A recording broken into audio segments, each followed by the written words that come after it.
الحمد لله رب العالمين والصلاة والسلام على سيد الأنبياء والمرسلين أما بعد فأعوذ بالله من الشيطان الرجيم بسم الله الرحمن الرحيم قال تبارك وتعالى في القرآن المجيد والفرقان الحميد وما آتاكم الرسول فخذوه وما نهاكم عنه فانتهوا وقال تبارك وتعالى لقد كان لكم في رسول الله أسوة حسنة وقال تبارك وتعالى في مقام آخر قل إن كنتم تحبون الله فاتبعوني يحببكم الله ويغفر لكم ذنوبكم صدق الله العظيم وصدق رسوله النبي الكريم۔ اولا میں تھوڑا سا لیٹ ہو جانے پر بڑی معذرت خواہ ہوں کیونکہ ٹریفک بیچ میں جیم تھا، میں راستہ بدل کر آنا پڑا تو تھوڑا سا لیٹ ہوئے۔ 11:30 مجھے ٹائم دیا تھا اور میری عادت ہے کہ میں اپنے وقت پر پہنچتا ہوں، حتی الامکان کوشش یہ ہوتی ہے۔ ایک نعت خواں بھائی تشریف فرما تھے، وہ ان کی باری تھی پڑھنے کی غالباً، تو انہوں نے کرم نوازی فرمائی اور مائک مجھے دے دیا، میں ان کا شکریہ ادا کرتا ہوں۔ تمام انتظامیہ کا مشکور ہوں کہ آپ نے چند کلمات کہنے کا موقع فراہم کیا۔ بیٹا یہ ایکو ذرا کم کر دو، ٹھیک ہے، ایکو کم کر دو۔ اور آپ سب کا بھی میں شکریہ ادا کرتا ہوں کہ رات کے اس پہر آپ تشریف فرما ہو کر بیان سماعت فرما رہے ہیں۔ مؤدبانہ گزارش ہے کہ آداب مجلس علم میں سے ہے کہ جب کسی عالم دین کا بیان ہو تو بالکل خاموشی سے اس کو سماعت فرمایا جائے۔ آپس میں گفتگو کرنا، موبائل پہ کال اٹینڈ کرنا، بلا ضرورت آگے آنا یا پیچھے جانا، پکچرز کھینچنا، مووی بنانا، یہ سب ممنوع ہو جاتا ہے۔ یہ کیمرہ مین بنا رہے ہیں، ان کو بنانے دیں۔ یہ بھی بیچ میں بار بار کھڑے ہوں گے، بیٹھیں گے، سب کو ڈسٹرب کرتے رہیں گے۔ ان سے بھی گزارش ہے کیمرہ سیٹ کر کے بیٹھ جائیں اور آپ بھی تھوڑا سا غور سے سن لیں، کیونکہ اکثر یہی ہوتا ہے جو کیمرہ مین ہوتے ہیں، جو آڈیو والے ہوتے ہیں، اسی طرح آپ کے یہاں کہ مجھے پتہ نہیں، بہرحال جو کمیٹیاں، میلاد کمیٹیاں بیان رکھواتی ہیں، وہ کبھی غور سے نہیں سنتے نا۔ وہ کہتے ہیں عوام کے لیے ہیں، وہ سنیں، وہ شاباشیں سمیٹتے رہتے ہیں سب سے، بھی ماشاءاللہ بڑی اچھی محفل ہوئی، ہوا وہ ہوا۔ یہ ساؤنڈ والے کی تعریف ہو جاتی ہے، بہت اچھا ساؤنڈ لگایا تھا تم نے، تو بس تو وہ سنتے نہیں ہیں غور سے، حالانکہ ہمیں سننا چاہیے۔ یہ میلاد مصطفیٰ صلی اللہ علیہ وسلم کی محفل و مجلس ہے۔ کچھ باتیں میلاد سے متعلق عرض کروں گا اور پھر انشاءاللہ کچھ اصلاحی باتیں ہوں گی، لیکن اس سے پہلے میں ہمیشہ مختلف مقامات پر جا کر اپنا دل جلاتا ہوں، تو میں آپ کے سامنے بھی اپنی دل کی ایک جلن پڑن ظاہر کر دیتا ہوں کہ ہم اہل سنت کا ایک المیہ یہ ہے کہ ہم سینکڑوں علماء کے بیانات سنتے ہیں، لیکن اب میں نے ایک روش دیکھی ہے اہل سنت کی، خاص طور پر کہ ہم بھولنے کے لیے سنتے ہیں، سنیں گے اور بھول جائیں گے۔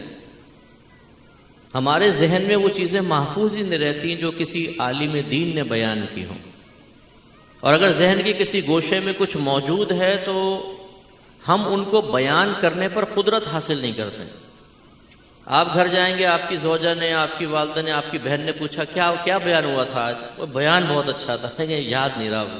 کہاں یاد رہتا ہے؟ بولتے کہاں یاد رہتا ہے؟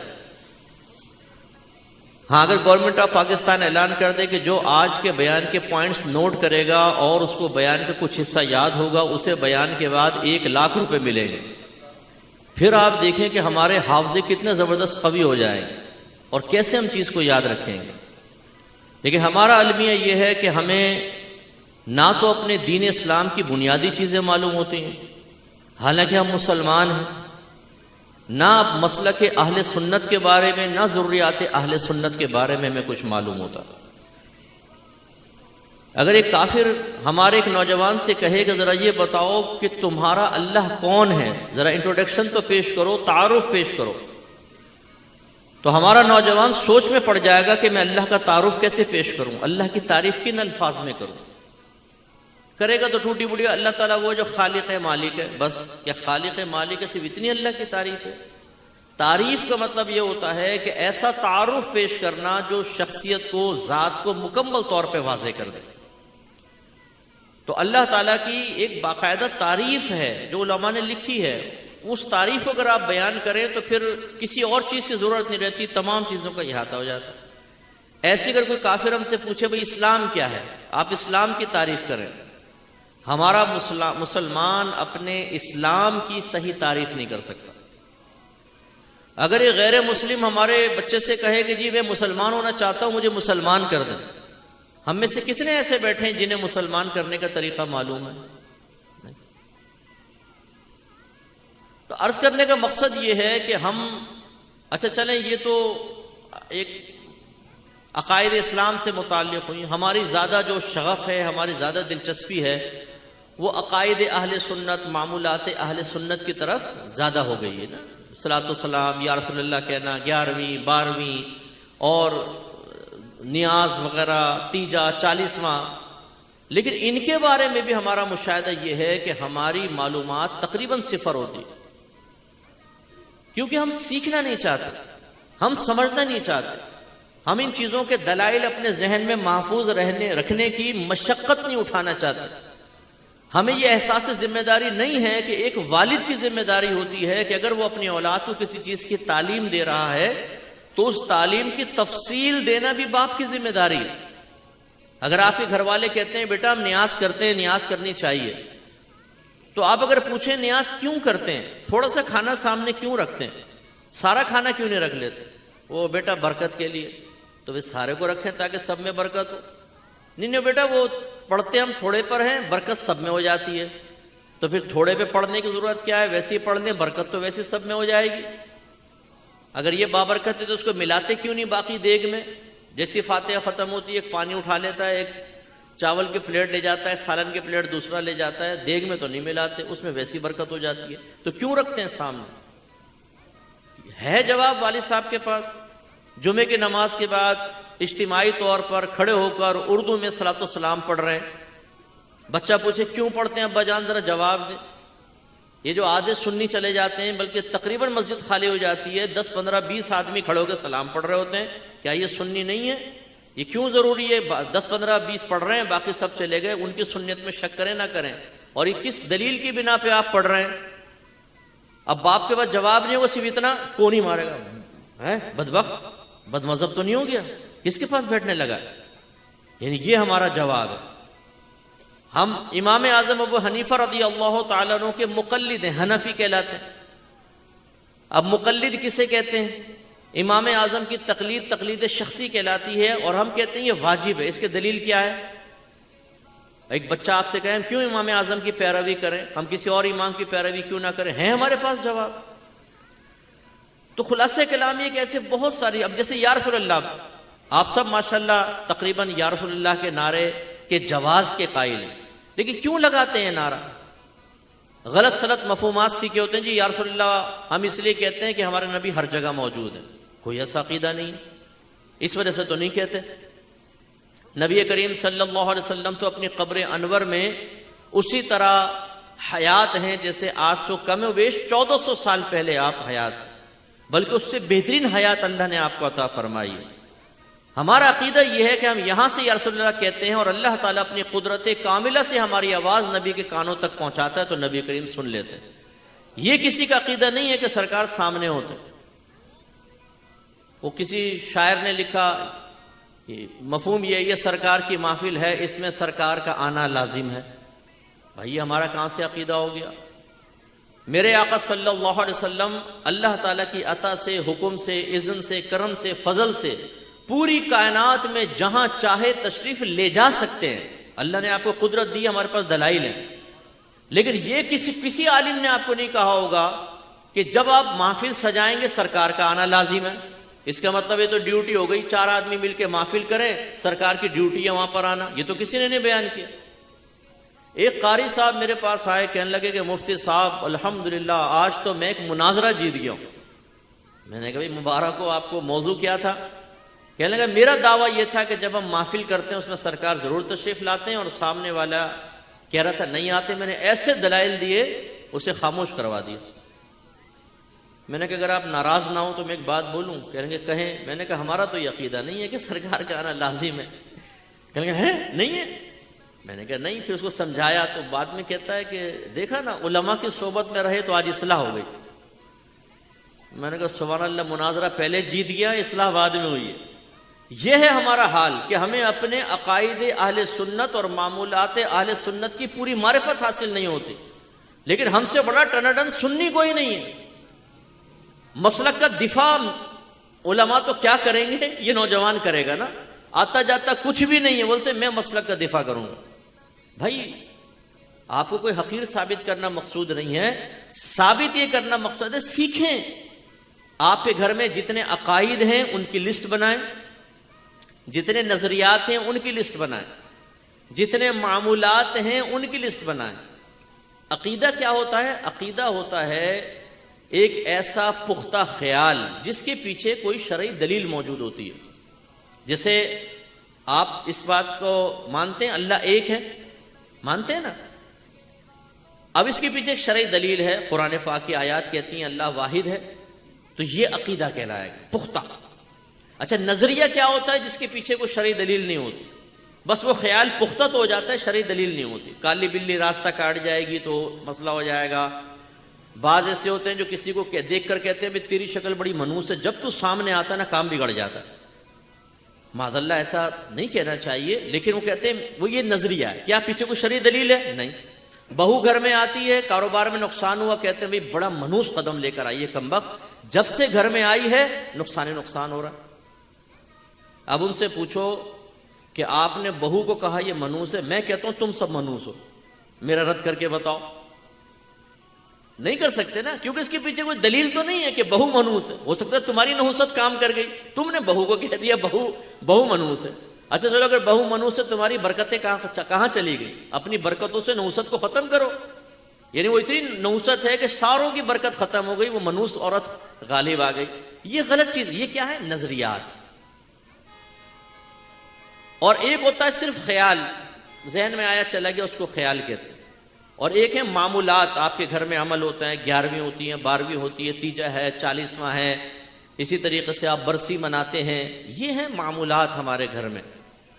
آپ ان سب کے جو آپ کے گھر میں ہے اس کی دلیل اپنے سب سے پہلے والدین سے طلب کریں۔ ناراض مت ہوئیے گا، میں خدا نخواستہ کسی کی حقارت بیان نہیں کر رہا ہوں، میں ثابت کرنا چاہتا ہوں، آپ کو یہ شعور دینا چاہتا ہوں کہ ہم نے اصل میں دین سیکھا نہیں ہے، دین ہم پر مسلط کیا گیا ہے۔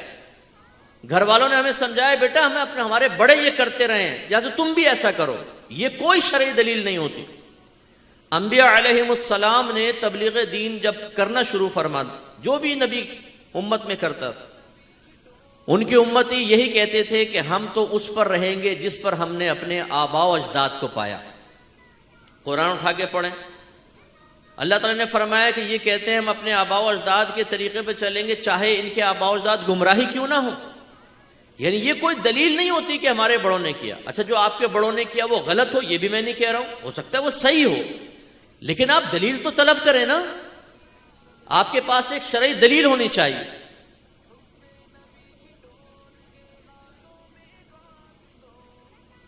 درود شریف پڑھ دیجئے، ذرا تشریف فرما ہو جائے تو پھر میں انشاءاللہ آگے شروع کروں گا۔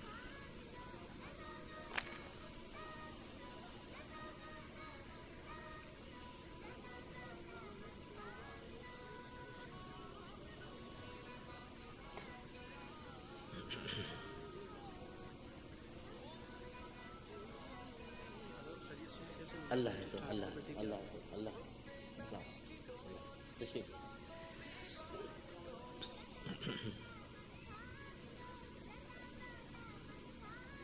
تو میں آپ کی خدمت میں گزارش کر رہا تھا، جتنے آپ کے گھر میں عقائد ہیں جو آپ جانتے ہیں، جتنے معمولات ہیں، جتنے نظریات ہیں، ان کی دلیل اپنے گھر والوں سے طلب کرنا آپ کا شرعی حق ہے۔ اپنے والدین سے پوچھیں۔ میں گارنٹی دیتا ہوں آپ کے اکثر والدین کہیں گے بیٹا ہمیں تو نہیں پتا، ہم نے جیسے اپنے بڑوں کو دیکھا ویسے اختیار کر لیا۔ یہ کوئی شرعی دلیل نہیں ہے۔ اچھا میں یہ اس لیے نہیں کہہ رہا ہوں کہ آپ اپنے والدین کو معاذ اللہ پھر برا بھلا کہیں جی آپ نے کیا یہ ہمیں سمجھایا، نو، صرف ایک احساس بیدار کرنا مقصود ہے کہ اگر آپ کو بڑوں کی طرف سے دلیل نہیں ملی تو آپ دلیل سیکھیں اور اپنی آنے والی نسلوں کو دلائل کے ساتھ عقائد کے قریب لے کر آئیں۔ معمولات اہل سنت دلیل کے ساتھ آپ کو معلوم ہونا چاہیے۔ اگر ایسا نہیں ہوگا، ہر شخص اپنی دلیل بنائے گا، اپنا خیال بنائے گا، اپنا عقیدہ وضع کرے گا اور پبلک میں عام کرے گا، اور اس سے ہی خرابیاں جنم لیتی ہیں۔ جیسے ابھی میں نے آپ کو ایک شاعر کا شعر سنایا، بڑا معروف نعت پڑھتے رہے، یہ سرکار کی محفل ہے، اس میں سرکار کا آنا لازم ہے. کوئی آنا لازم نہیں. ہاں سرکار چاہیں تو اللہ کی عطا سے آ سکتے ہیں، اور اس میں زمین آسمان کا فرق ہے. آنا لازم ہے اور آ سکتے ہیں، زمین آسمان کا فرق ہے. اس لیے عقیدے کو صحیح طریقے سے سیکھیں. اپنے معمولات اہل سنت کے دلائل آپ کے پاس ہونے چاہیے. تب ایسا ہوگا کہ آپ اگر یوٹیوب پہ بیٹھتے ہیں، فیس بک پر بیٹھتے ہیں، کوئی آپ پر اعتراض کرتا ہے تو آپ اس کا معقول جواب دے سکتے ہیں.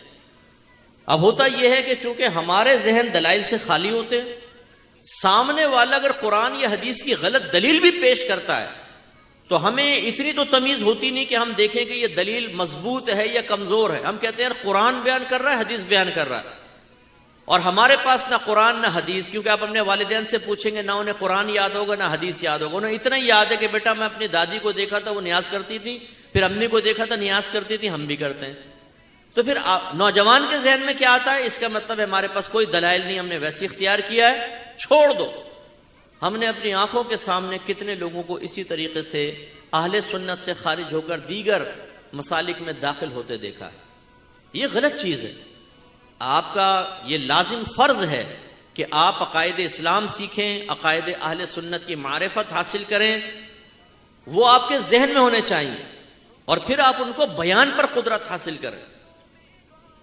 صرف میں آپ سے 2 کوسچن کر کے اپنے بیان کو آگے لے کے چلوں گا. مجھے بتائیں، ایک ڈاکٹر یہاں سے MBBS کمپلیٹ کرنے کے بعد باہر کے ملک میں جائے، 4 سال مزید کورسز وغیرہ کرے، وہاں سے بھی سرٹیفکیٹ لے کر آئے، پھر ایک ہاسپٹل میں جاب کے لیے جائے، تو ہاسپٹل والے اس سے کوسچن کریں کہ بتائیے آپ نے کہاں کہاں سے پڑھا؟ جی یہاں سے پڑھا. اچھا اب علاج کیسے کریں گے؟ فلاں کا پھلے گا. وہ جواب میں کہے کہ بھئی پڑھا تو سب تھا لیکن اب میرے ذہن میں کچھ بھی نہیں ہے، لیکن آپ مجھے جاب دے دیں. بتائیے ہاسپٹل والے اس کو جاب دیں گے؟ صرف ڈگری بیس پر جاب دیں گے؟ آپ بتائیے. نہیں، جب تک ذہن میں نہیں ہوگا نہیں ہوگا. اور اگر وہی ڈاکٹر آپ سے کہے اپنے والد کو آپریشن کرانا ہے، ٹیبل پہ لٹا دو، میں کرتا ہوں آپریشن، ویسے میرے ذہن میں کچھ رہا نہیں ہے لیکن میں اپنے والد کو آپریشن کر دوں گا، آپ لٹائیں گے اپنے والد کو؟ بولے نہیں. اس کا مطلب ہے وہ ڈاکٹر باقاعدہ اس نے ڈگریز حاصل کی ہیں، وہ باہر سے پڑھ کر آیا ہے، وہ سرٹیفکیٹس دکھا رہا ہے، لیکن جب ذہن میں کچھ نہیں تو آپ کہتے ہیں کہ تمہارے پاس کچھ بھی نہیں. ذہن میں ہوگا تو کچھ ہے، ورنہ بیٹا بیان کر لوں ذرا، میں بعد میں کھینچ لینا، بیٹا بیان چل رہا ہے بعد میں کھینچ لینا، میرا بچہ بیٹھ جاؤ. آداب مجلس تو ماشاءاللہ آپ تو ویسے ہی آستانے والے ہو، آپ کو تو پیر صاحب نے سب تربیت کی ہوگی، سیکھو نا بیٹا پیر صاحب سے. ٹھیک ہے، ہاں بیٹھو شاباش. بیان ہو رہا ہو تو یہ حرکتیں نہیں کرو، بیٹھو تشریف رکھو.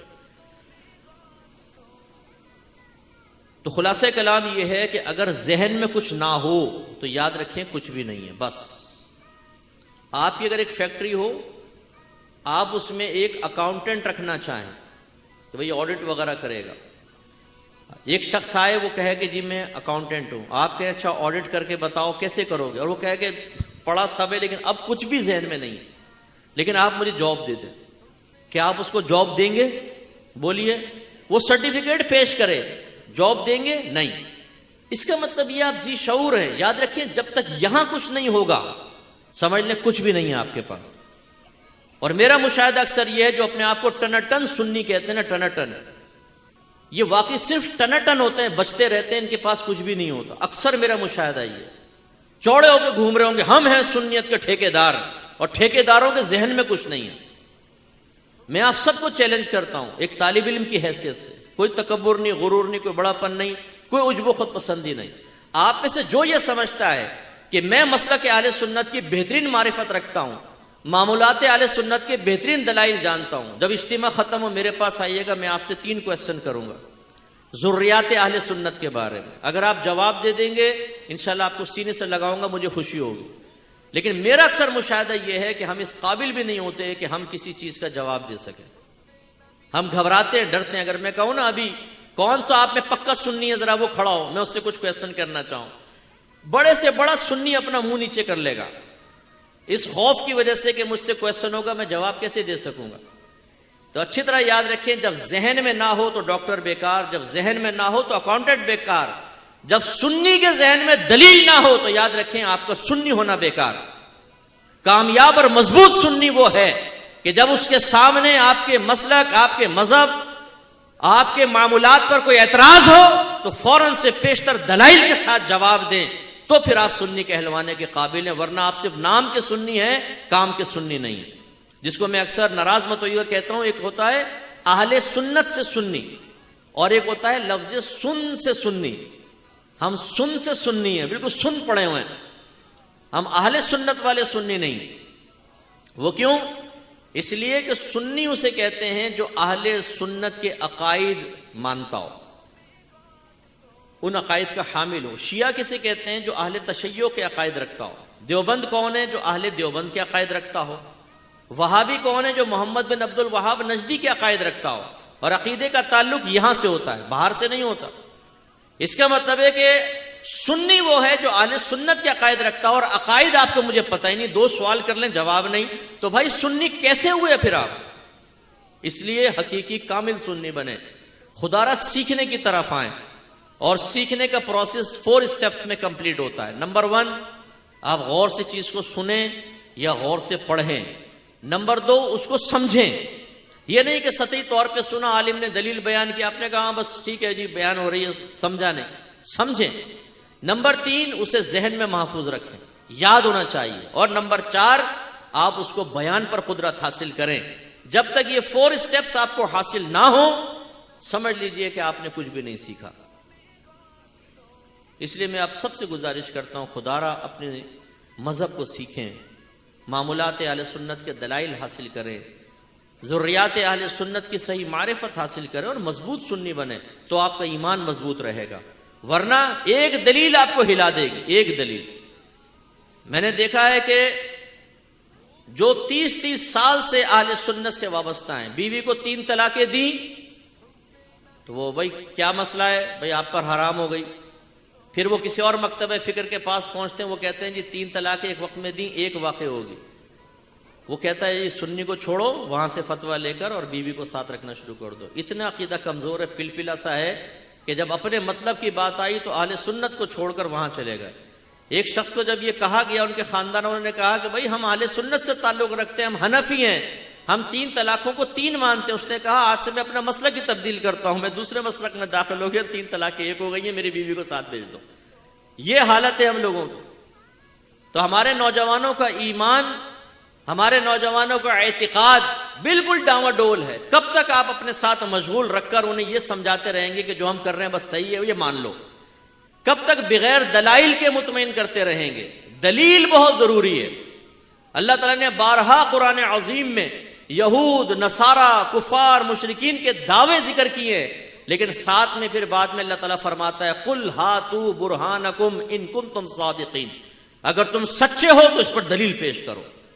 دعویٰ بغیر دلیل کے قابل قبول نہیں ہے، یہ یاد رکھیں۔ تو دلیل آپ کو حاصل کرنی پڑے گی، اور عقائد کی دلائل کیا کیا ہوتے ہیں؟ یا تو قرآن کی آپ دلیل پیش کریں، یا حدیث سے دلیل پیش کریں، یا پھر آپ یہ ثابت کریں کہ یہ عمل مسلمانوں کی میجورٹی کا ہے، جس کو سواد اعظم کہتے ہیں، یہ عقیدہ مسلمانوں کی میجورٹی کا ہے۔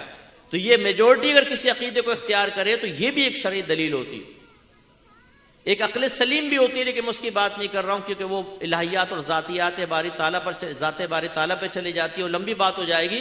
کم از کم جو آپ کا عقیدہ ہے آپ اسے یا تو قرآن سے ثابت کریں یا حدیث سے ثابت کریں، یا یہ ثابت کرنا آپ کی ذمہ داری ہوگی کہ مسلمانوں کی میجورٹی کا عقیدہ یہ ہے، اور ہم میں سے اکثر میجورٹی کو نہیں جانتا۔ اگر کراچی کی 3 کروڑ کی آبادی ہے تو میں آپ سے پوچھتا ہوں میجورٹی کا عقیدہ کیا؟ ثابت کریں۔ آپ کیسے کریں گے ثابت؟ ہر مکتبہ فکر کہتا ہے ہم میجورٹی میں، ہمارا عقیدہ ٹھیک ہے۔ تو یہ دلیل پیش کرنا بہت مشکل ہے جی مسلمانوں کی میجورٹی کا یہ عقیدہ ہے ایک عام آدمی کے لیے۔ اس لیے قرآن یا حدیث، یہ 2 چیزیں آپ کے سامنے ہونی چاہیے۔ تو خلاصہ کلام یہ کہ ابھی جیسے میلاد مصطفیٰ صلی اللہ علیہ وسلم کی مجلس اور محفل ہے، ہر سال میلاد منایا جاتا ہے، ہر سال سرکار سے محبت کرنے والے اظہار خوشی کرتے ہیں، مبارکباد دیتے ہیں، اور جس طرح اللہ تعالیٰ نے ان کو موقع دیا، استطاعت دی، وہ چاہتے ہیں کہ لوگوں کو خوشی میں شریک کریں۔ وہیں ایک گروپ ہر سال کھڑا ہوتا ہے اور وہ نبی کریم صلی اللہ علیہ وسلم کی اس خوشی کے بارے میں تنقید کرتا ہے، وہ اس کو حرام کہتا ہے، وہ اس کو بدعت کہتا ہے، وہ اس کو ناجائز کہتا ہے۔ لیکن آپ یہ غور کریں گے کہ وہ گروہ کبھی 14 اگست کے بارے میں نہیں کہے گا کہ یہ بدعت ہے، یہ حرام ہے. کبھی بھی وہ قائد اعظم کی پیدائش کے اوپر نہیں کہے گا کہ قائد اعظم کا ولادت کا دن منانا یہ حرام ہے. وہ نبی کریم کے بارے میں ضرور کہے گا. اب ہمیں پتہ ہونا چاہیے کہ ہم ایسا کیوں کرتے ہیں. میں چند باتیں اس کے بارے میں ذکر کر کے پھر انشاءاللہ جو آیات ذکر کی ہیں ان کی طرف آتے ہیں. نبی کریم صلی اللہ علیہ وسلم جب مکۃ المکرمہ سے مدینہ منورہ تشریف لائے تو یہود کو 10 محرم الحرام کا روزہ رکھتے ہوئے پایا. سرکار نے ان سے پوچھا تم یہ روزہ کیوں رکھتے ہو؟ میرے نوجوانوں سے گزارش ہے غور سے اس کو سماعت فرمائیں. ان یہود نے جواب دیا کہ ہم اس لیے 10 محرم الحرام کا روزہ رکھتے ہیں کہ یہ وہ دن تھا جس میں اللہ تعالیٰ نے موسیٰ علیہ السلام اور آپ کی قوم کو فرعون سے نجات بخشی تھی اور فرعون کو غرق کیا تھا. تو اظہار تشکر کے طور پہ حضرت موسیٰ علیہ السلام نے روزہ رکھا تھا. تو ہم موسیٰ علیہ السلام کی موافقت میں یعنی اس یاد میں روزہ رکھتے ہیں. رحمت کونین صلی اللہ علیہ وسلم نے جب یہ سماعت فرمایا تو آپ نے صحابہ سے کہا کہ موسیٰ علیہ السلام کی موافقت اختیار کرنے کے سلسلے میں ہم یہود کے مقابلے میں موسیٰ سے زیادہ قریب ہیں. یعنی یہ ویسے تو موسیٰ علیہ السلام کو ماننے والے لیکن حقیقتاً موسیٰ کے عقائد نہیں مان رہے ورنہ مجھ پر ایمان لے کر آتے. ہم زیادہ قریب ہیں. فرمایا 10 محرم الحرام کا تم بھی روزہ رکھو. صحابہ نے عرض کیا رسول اللہ اگر ہم روزہ رکھیں گے تو یہود سے مشابہت ہو جائے گی. وہ بھی 10 کو روزہ رکھتے ہیں ہم بھی رکھتے ہیں. سرکار نے فرمایا پھر ایک دن پہلے یا ایک دن بعد کا روزہ ملا لو. منع نہیں فرمایا، فرمایا روزہ رکھو پہلا یا بعد. اس سے ایک نتیجہ نکلتا ہے. نتیجہ یہ نکلتا ہے کہ موسیٰ علیہ السلام نے فرعون سے نجات پائی. یہ ایک بڑا اہم واقعہ تھا، اللہ کا انعام تھا، جس انعام کا شکریہ موسیٰ علیہ السلام نے روزہ رکھ کر منایا. یہود ہر سال اس یاد کو مناتے تھے. واقعہ ہزاروں سال پہلے ہوا ہے لیکن یہود ہر سال روزہ رکھ رہے ہیں. کیوں؟ اس دن انعام اللہ کا نازل ہوا اور ایک نبی نے عبادت اختیار کی تو ہم اس کی یاد تازہ کریں گے. میں آپ سے پوچھتا ہوں یہ بتائیے کہ موسیٰ علیہ السلام کا فرعون سے نجات پانا یہ بڑا انعام تھا یا میرے آقا کا آپ کو مجھے مل جانا یہ بڑا انعام ہے؟ تو جب موسیٰ علیہ السلام کی یاد مناتے ہوئے ہر سال روزہ رکھنا جائز تو پھر نبی کریم کی میلاد منانا کیسے منع ہوگا؟ اس انعام کی خوشی میں اظہار تشکر کرنا کیوں منع ہوگا؟ آپ کے نبی نے طریقہ سکھایا. اور جب نبی کریم صلی اللہ علیہ وسلم سے کوشچن ہوا یا رسول اللہ آپ ہر پیر کا روزہ کیوں رکھتے ہیں؟ غور سے سنیے گا. سرکار نے فرمایا اس لیے کہ یہ وہ دن ہے جس میں مجھ پر پہلی وحی نازل ہوئی اور میں اسی دن پیدا کیا گیا. آپ کے نبی ہر پیر کو روزہ رکھ کر اپنی ولادت کا ایک شکر ادا کر رہے ہیں، یعنی کہ ولادت کی یاد تازہ کر رہے ہیں. اگر مسلمان ہر پیر کو نہیں سال میں ایک دفعہ کرے تو کیسے ناجائز ہوگا، جبکہ آپ کے نبی تو ہر پیر اپنی ولادت پر اظہار تشکر فرما رہے ہیں. اس لیے اس میں شرعاً کوئی حرج نہیں. ایک اور دلیل عرض کرتا ہوں پھر انشاءاللہ آگے چلیں گے. اللہ تعالیٰ نے قرآن میں سورہ قدر میں واضح فرمایا انا انزلناہ فی لیلۃ القدر، بے شک ہم نے اس قرآن کو لیلۃ القدر میں نازل فرمایا. وما ادراک ما لیلۃ القدر، اے سننے والے تو نے کیا جانا کہ لیلۃ القدر کیا ہے؟ لیلۃ القدر خیر من الف شہر، لیلۃ القدر 1000 مہینوں سے بہتر ہے. اب علماء فرماتے ہیں یہ ایسا نہیں ہوا تھا کہ اللہ تعالیٰ نے دنیا میں قرآن کو نازل کیا، بلکہ لوح محفوظ سے آسمان دنیا پر قرآن شب قدر میں نازل کیا گیا. پھر سینہ مصطفیٰ پر تو 23 سال کی مدت میں اس کا نزول تمام ہوا ہے. 23 سال کی مدت میں. اس کا مطلب یہ ہوا ابھی دنیا میں قرآن نہیں آیا، نبی کریم کو قرآن نہیں دیا گیا، سرکار کے سینے میں محفوظ نہیں ہوا، لوح محفوظ سے صرف آسمان دنیا پر آیا. یہی اتنا اہم واقعہ ہوا کہ اللہ تبارک و تعالی نے اس رات کو 1000 مہینوں سے بہتر قرار دے دیا. میں آپ سے پوچھتا ہوں جس رات میں قرآن لوح محفوظ سے آسمان دنیا پر آئے وہ قیامت تک کے لیے رات معظم اور معتبر ہو جائے. جس رات میں صاحب قرآن تشریف لائے اس رات کا عالم کیا ہوگا؟ اور اس میں خوشی منانا کیسے غلط ہو سکتا ہے؟ پھر دیکھیں شب قدر میں قرآن نازل ہوا. سرکار صحابہ کہتے ہیں سرکار نے ایک رمضان میں پہلے 10 دن اعتکاف کیا، پھر اگلے 10 دن اعتکاف کیا، پھر جب 20 دن گزر گئے تو سرکار نے اپنے جو آپ نے عارضی کمرہ بنایا ہوا تھا، حجرہ بنایا ہوا تھا مسجد میں، اس سے اپنا چہرہ انور باہر نکالا اور صحابہ کرام سے فرمایا کہ میں نے شب قدر کو پہلے عشرے میں تلاش کیا، نہ ملی، پھر دوسرے عشرے میں تلاش کیا، نہیں ملی، اب مجھے اللہ کی طرف سے بتایا گیا ہے کہ اس شب قدر کو آخری عشرے کی طاق راتوں میں تلاش کرو، تو تم میں سے جو میرے ساتھ اعتکاف کرنا چاہے وہ اعتکاف کر لے۔ اس کا مطلب یہ ہوا ایک عظیم واقعہ شب قدر میں نازل ہوا، واقع ہوا، وہ پتہ نہیں کتنے ہزاروں سال پہلے۔ اللہ تعالیٰ نے اس رات میں برکت رکھی اور نبی کریم نے اس رات کو تلاش کرنے کا حکم دیا، شب قدر کو تلاش کرو، تاکہ ہر سال، واقعہ تو ہزاروں سال پہلے ہوا لیکن اس واقعے کی برکت ہر سال نازل ہوگی، اس برکت کو تلاش کرو۔ علماء فرماتے ہیں کہ نبی کریم دنیا میں تشریف لائے آج سے کم و بیش 1500 سال پہلے، لیکن جب ولادت کی رات آئے گی اللہ کی طرف سے برکات نازل ہوں گی، ان برکات کو تلاش کرو، جو تلاش کرے گا اللہ تعالیٰ اس کو عطا فرمائے گا۔ تو اس لیے یہ راتیں بڑی بابرکت ہوتی۔ اچھا اب آپ کہیں گے جی میلاد تو 12ویں تو گزر گئی، تو اب کیوں؟ تو اس میں کوئی حرج نہیں ہے، یہ تو یاد، سرکار کی یاد کے لیے ایک محفل ہے۔ اصل تو دلائل اس دن پر ہیں، اس رات پر کہ سرکار تشریف لائے، وہ جائز۔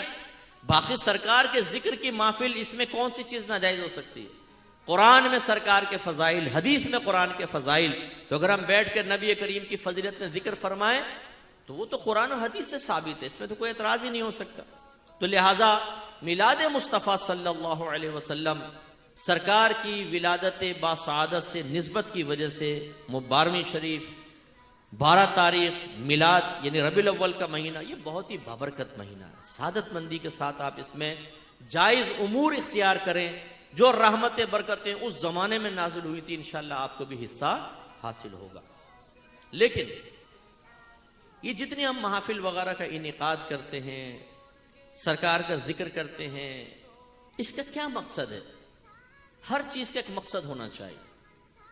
آپ بازار میں جا رہے ہو، کوئی پوچھے یار کیسے آئے آپ، بس ایسی، تو اس کے ذہن میں آئے گا بڑا بیکار آدمی ہے یار، کیا فائدہ سی بازار میں آ کے گھوم رہا ہے۔ بیکار کام کرنا کا کوئی فائدہ نہیں ہے نا، کوئی نہ کوئی بڑا مقصد ہونا چاہیے۔ اچھا مقاصد بھی مختلف ہو سکتے ہیں، کوئی کہتا ہے میں نے اس لیے انعقاد کیا کہ میں ثواب حاصل کروں، یہ بھی ایک مقصد ہے۔ لیکن اصل مقصود کیا ہے ہماری ان محافل کا؟ اصل مقصد یہ ہوتا ہے کہ نبی کریم صلی اللہ علیہ وسلم کی محبت اور عظمت میں اضافہ ہو، ہمارے دل میں سرکار کی محبت بڑھے، سرکار کی جو عظمت ہمارے دل میں ہے اس میں اضافہ ہو۔ لیکن کیا یہ مقصود اصلی ہے؟ یہ بھی نہیں۔ یہ محافل سرکار کی محبت اور عظمت بڑھانے کا ایک وسیلہ ہے، پھر سرکار کی محبت اور عظمت کا بڑھانا یہ مقصود اصلی نہیں، یہ ایک اور چیز کا وسیلہ ہے۔ وہ کیا ہے؟ نبی کریم صلی اللہ علیہ وسلم کی اطاعت کی طرف آنا۔ آپ سب ذی شعور ہیں، میرے ایک سوال کا جواب دیں گے انشاءاللہ۔ یہ بتائیے کہ صحابہ کرام علیہم رضوان سے بڑھ کر قیامت تک کوئی عاشق رسول ہو سکتا ہے؟ بولیے، ہو سکتا ہے؟ اچھا ان کے عشق رسول کی علامت بتائیں۔ کیا انہوں نے جلوس نکالے تھے 12ویں کے؟ نو۔ کیا انہوں نے لائٹنگ کی تھی؟ نہیں۔ کیا انہوں نے 12ویں پہ دیگیں پکائی تھیں؟ نہیں۔ ثابت تو نہیں نا صحابہ کرام سے۔ کیا انہوں نے بیٹھ کر بہت ساری نعت خوانیاں کی تھیں؟ نہیں۔ کبھی کبھار جس نے شعر لکھے، یا نبی کریم صلی اللہ علیہ وسلم نے حسان بن ثابت رضی اللہ تعالیٰ عنہ کو بعض اوقات ممبر شریف پہ بٹھا کر فرمایا، اے حسان، کفار کی طرف سے جو ہماری مذمت میں شعر لکھے گئے ان کا جواب دو۔ یہ خاص مواقع پہ بس 2-3 دفعہ سرکار نے بٹھایا، وہ بھی اس وقت جب کفار نے ہمارے نبی کریم کے بارے میں جھوٹے شعر لکھے، تو سرکار نے فرمایا حسان بن ثابت سے کہ شعروں کی شکل میں ان کا جواب دو، تو آپ بیٹھے ممبر پہ، ورنہ باقاعدہ نعت خوانیاں وہاں پر نہیں ہوتی تھی۔ تو میں آپ سے سوال کرتا ہوں، کوئی علامت تو ہوگی ان کے عشق رسول کی یا نہیں؟ وہ کیا علامت ہے بتائیے ذرا۔ 2 چیزیں، ایک اطاعت اور ایک اتباع۔ اطاعت کا مطلب ہوتا ہے نبی کی زبان سے جو حکم نکلے اس کو پورا کرنا، یہ اطاعت ہے۔ اور اتباع کا مطلب یہ ہے کہ سرکار کسی چیز کا حکم نہ دیں، کوئی کام کر رہے ہوں، عادت اپنا رہے ہو، ہم دیکھیں اور اس عادت کو اپنا لیں، یہ کہلاتی ہے اتباع۔ اطاعت میں حکم پہلے ہوتا ہے، پھر اتباع، پھر پیروی ہوتی ہے، اور اتباع کے اندر عمل ہوتا ہے اور آدمی پیروی کر لیتا ہے۔ یہ اطاعت اور اتباع یہ صحابہ کرام کو حاصل تھی۔ اس وجہ سے صحابہ کرام قیامت تک کے لیے عشق کے اس مقام پر فائز ہوئے ہیں کہ قیامت تک کوئی آپ سے آگے نہیں بڑھ سکتا۔ جب نبی کریم صلی اللہ علیہ وسلم نے اعلان نبوت فرمایا تو فرمایا اپنے عقیدے بدل لو، تمہارے ماں، تمہارا باپ، تمہارا چاچا، تمہارا تایا، تمہارا دادا عقائد باطلہ پر قائم ہے، انہیں چھوڑ دو، یہ عقیدے اختیار کرو۔ صحابہ کرام نے کہا لبیک یا رسول اللہ، ہم حاضر ہیں۔ عقیدے بدل لیے اپنے۔ آپ بدل سکتے ہیں اپنا عقیدہ؟ آج اگر ایک آدمی کھڑے ہو کر بولے اپنا عقیدہ بدلو، تمہارا عقیدہ خراب ہے، تو آپ بولیں گے پہلے نیچے میں بتاتا ہوں تجھے ذرا۔ عقیدے کے معاملے میں آدمی بڑا سینسٹیو ہوتا ہے، چاہے آپ کو دلائل نہ آتے ہوں اپنے عقیدے کے، لیکن کہیں گے میرے عقیدے کو برا کہہ رہا ہے، غصہ ضرور ہوں گے۔ نبی کریم نے پہلی چیز جو تبدیل کی ہے وہ عقیدہ ہے۔ صحابہ کرام سے کہا تمہارے عقیدے غلط ہیں، انہیں جھوٹا قرار دو، انہیں باطل قرار دو، اور جو میں کہہ رہا ہوں ان عقائد پر آؤ۔ حاضر یا رسول اللہ، ٹھیک ہے، وہ عقیدے اختیار کر لی۔ پھر میرے آقا صلی اللہ علیہ وسلم نے فرمایا مکہ چھوڑ دو اور مدینے جاؤ، ہجرت کرو، اور کوئی اپنے ساتھ مال لے کر نہیں جا سکتا، کیونکہ مال لے جاتے تو کفار دیکھ لیتے اور آزمائش آتی، چپکے سے نکلنا تھا۔ ہجرت چپکے سے فرمائی۔ کسی بھی صحابی کا میں نے نہیں دیکھا کہ یہ طرز عمل سامنے آیا ہو کہ یا رسول اللہ آپ نے کہا عقیدے بدل لو، ہم نے عقیدے بدل لیے، عقیدے بدلے تو برادری ہمارے مخالف ہو گئی، جان کے دشمن ہو گئے، ہم پر ظلم و ستم ہوا، سب ہو گیا، اب آپ ہمیں کہہ رہے ہیں اپنے خاندان کو چھوڑ دو، اپنے گھر کو چھوڑ دو، اپنے باغات کو چھوڑ دیں، اپنے مویشیوں کو چھوڑ دیں، اپنے چلتے ہوئے بزنس بند کر دیں اور مدینہ چلے جائیں بے سر و سامانی کے عالم میں، اور کچھ ساتھ لے کر نہ جائیں؟ یہ نہیں ہو سکتا۔ کسی صحابی نے کہا نہیں، سرکار نے حکم فرمایا چھوڑ دو، برادری، باغات، گھر بار، بزنس، یا رسول اللہ حاضر ہیں، فوراً چل پڑے، مدینہ منورہ پہنچ گئے۔ انصار صحابہ جو مدنی صحابہ تھے، انہوں نے سرکار کو بلایا تھا، یا رسول اللہ آپ ہمارے پاس آئیں، ہم آپ کو ایک جگہ فراہم کرتے ہیں، وہاں مرکز قائم کریں اور وہاں سے پھر تبلیغ دین کا فریضہ سر انجام دیں۔ حالانکہ وہ جانتے تھے کہ نبی کریم صلی اللہ علیہ وسلم وہ ہستی ہیں کہ کفار کا اس وقت ٹارگٹ یہی ذات ہے، جو ان کے ساتھ ملے گا وہ بھی ٹارگٹ پر آ جائے گا۔ لیکن انہوں نے نبی کریم سے عرض کیا رسول اللہ آپ ہمارے ساتھ آئیں، اگر کوئی آپ پر تیر چلائے گا وہ تیر آپ کو بعد میں لگے گا، پہلے ہم اپنے سینے پہ اس کو سہیں گے، آپ آئیے۔ دشمنی مول لے لی، چلتا ہوا بزنس متاثر ہو گیا۔ پہلے وہ آزادانہ سفر کرتے تھے، پھر انہیں خوف ہوتا تھا کہ یہاں سے کوئی تیر آ جائے گا، یہاں سے کوئی دشمن گھیر لے گا، اس خوف میں زندگی گزارنے لگے، لیکن نبی کریم کا ساتھ دیا۔ اب دیکھیں جب سرکار مدینہ منورہ پہنچے، آپ نے دیکھا کہ جو مہاجر صحابہ مکے سے مدینے آئے تھے ان کے بزنس وہیں رہ گئے، مال وہیں رہ گیا، خالی ہاتھ۔ اب اگر یہ معاشی توازن سرکار قائم نہ کرتے تو بہت زیادہ مسائل پیدا ہوتے۔ اس کو غور سے سنیں ذرا، یہ باتیں آپ نے پہلے بھی سنی ہوں گی، لیکن ہم ایک کان سے سنتے ہیں دوسرے کان سے نکالتے ہیں، احتساب نہیں کرتے، غور نہیں کرتے۔ صحابہ کرام کو جب عاشق رسول کہتے ہیں تو اس کی علامات میں تو ڈھونڈیں کہ کون سی علامت تھی ان کے اندر۔ سرکار نے انصار صحابہ سے فرمایا کہ ایک مہاجر بھائی کو اپنا دینی بھائی بناؤ اور اپنا آدھا مال اس کے حوالے کر دو۔ ہم نے نہیں دیکھا کہ کسی انصاری صحابی نے کہا یا رسول اللہ آپ نے یہاں پر آئے، ہم نے دشمنیاں مول لی، ہم نے جگہ فراہم کی ہے، ایک طرح سے سیاسی پناہ جس کو کہتے ہیں وہ ہم نے فراہم کر دی، تو یہ کیا بات ہوئی، اب ہم اپنا آدھا مال دے دیں؟ نو۔ حضرت سعد رضی اللہ تعالی عنہ حضرت عبد الرحمن بن عوف کے ساتھ بھائی چارہ قائم کیے ہوئے تھے، انہوں نے اپنی دونوں بیویاں سامنے کھڑی کی، فرمایا جو پسند آئے اشارہ کرے، میں اس کو طلاق دے کر آپ سے اس کی شادی کراتا ہوں، اور یہ سارا مال پڑا ہوا ہے، آدھا آپ کا آدھا میرا۔ حضرت عبد الرحمن بن عوف رضی اللہ تعالیٰ عنہ نے فرمایا اللہ تیرے اہل میں تیرے مال میں برکت عطا فرمائے، بس مجھے بازار کا رستہ بتا دے، میں خود جا کر لوں گا۔ بزنس مین آدمی تھے، جا کے ادھار کریڈٹ پہ مال اٹھایا، اس کو سیل کیا، پروفٹ آیا، ادھار واپس کیا، اسی سے بزنس کیا اور ترقی کر گئے۔ ایسے دیگر صحابہ کرام، لیکن انصار صحابہ نے تو قربانی دی نا۔ آج اگر ایک پیر صاحب اپنے مرید سے کہیں بیٹا تم کراچی میں رہتے ہو، تمہارا ایک پیر بھائی لاہور سے کراچی آ رہا ہے اور تنگ دست آدمی ہے، ذرا تمہارا بینک بیلنس کتنا ہے؟ آپ نے کہا حضور 50 لاکھ۔ کہا کہ 25 لاکھ اپنے بھائی کو دے دو چاہے تاکہ کاروبار کرے. تو ہم چل پڑیں گے. پیر صاحب پوچھیں گے بیٹا کیا پیسے لینے جا رہے ہو؟ ہم کہیں گے نہیں جی پیر بدلنے جا رہا ہوں. ہم تو فوراً پیر ہی بدل دیں گے کہ یار یہ کیسا پیر ہے تو جیب پہ ہاتھ ڈال رہا ہے. نبی کریم نے فرمایا صحابہ کرام حاضر. اندازہ کریں یہ کوئی معمولی چیزیں ہیں؟ تو یہ صحابہ کرام کی عشق کی علامت تھی. سرکار نے فرمایا جنگ کرنی ہے، جنگ کرنی ہے. سرکار نے فرمایا شراب حرام ہے، پھینک دو. پہلے شراب باقاعدہ پی جاتی تھی لیکن حد نشہ تک نہیں. نشہ ہر شریعت میں حرام رہا ہے لیکن شروع اسلام میں شراب پینا حلال تھا، جائز تھا. لیکن جب سرکار صلی اللہ علیہ وسلم نے فرمایا کہ حضرت انس بن مالک سے فرمایا کہ اعلان کر دو اللہ نے شراب کو حرام کیا ہے، حرام کر دیا، تو وہ کہتے ہیں کہ صحابہ نے اپنے مٹکے لا کر مدینے کی گلیوں میں بہا دیا. شراب ایسے بہ رہی تھی جیسے پانی بہتا ہے، سیلاب آ گیا ہو جیسے، سب توڑ تاڑ دیا. میرے آقا نے جیسا فرمایا ویسا صحابہ کرتے چلے گئے، ایک چیز میں بھی آبجیکشن نہیں. اگر کاروباری نقصان ہوا برداشت کر لیا، برادری کو چھوڑنا ہے برداشت کر لیا. حضرت صدیق اکبر رضی اللہ تعالیٰ عنہ غزوہ بدر میں ہیں. آپ کے بیٹے عبد الرحمن کفار کی طرف سے جنگ کر رہے ہیں. جب یہ جنگ ختم ہوئی بعد میں عبد الرحمن ایمان لے کر آئے. ایسی والد صاحب کے ساتھ بیٹھے تھے، بات ہو رہی تھی. کہا کہ ابا جان غزوے میں کئی مرتبہ آپ میری تلوار کے سامنے آئے لیکن والد صاحب کا خیال کرنے کی بنا پر میں نے آپ کو چھوڑ دیا. حضرت صدیق اکبر رضی اللہ تعالیٰ عنہ نے فرمایا خدا کی قسم اگر تو ایک بار بھی میری تلوار کے سامنے آتا تو تیری گردن اڑانے میں دیر نہ کرتا. مضبوط ایمان والے. تو یہ صحابہ کرام کی عشق کی علامت تھی کہ سرکار کی زبان سے کچھ نکلا کر گزرے. حضرت عثمان غنی نے ایک مرتبہ وضو فرمایا، پھر آسمان کی طرف دیکھ کر مسکرائے.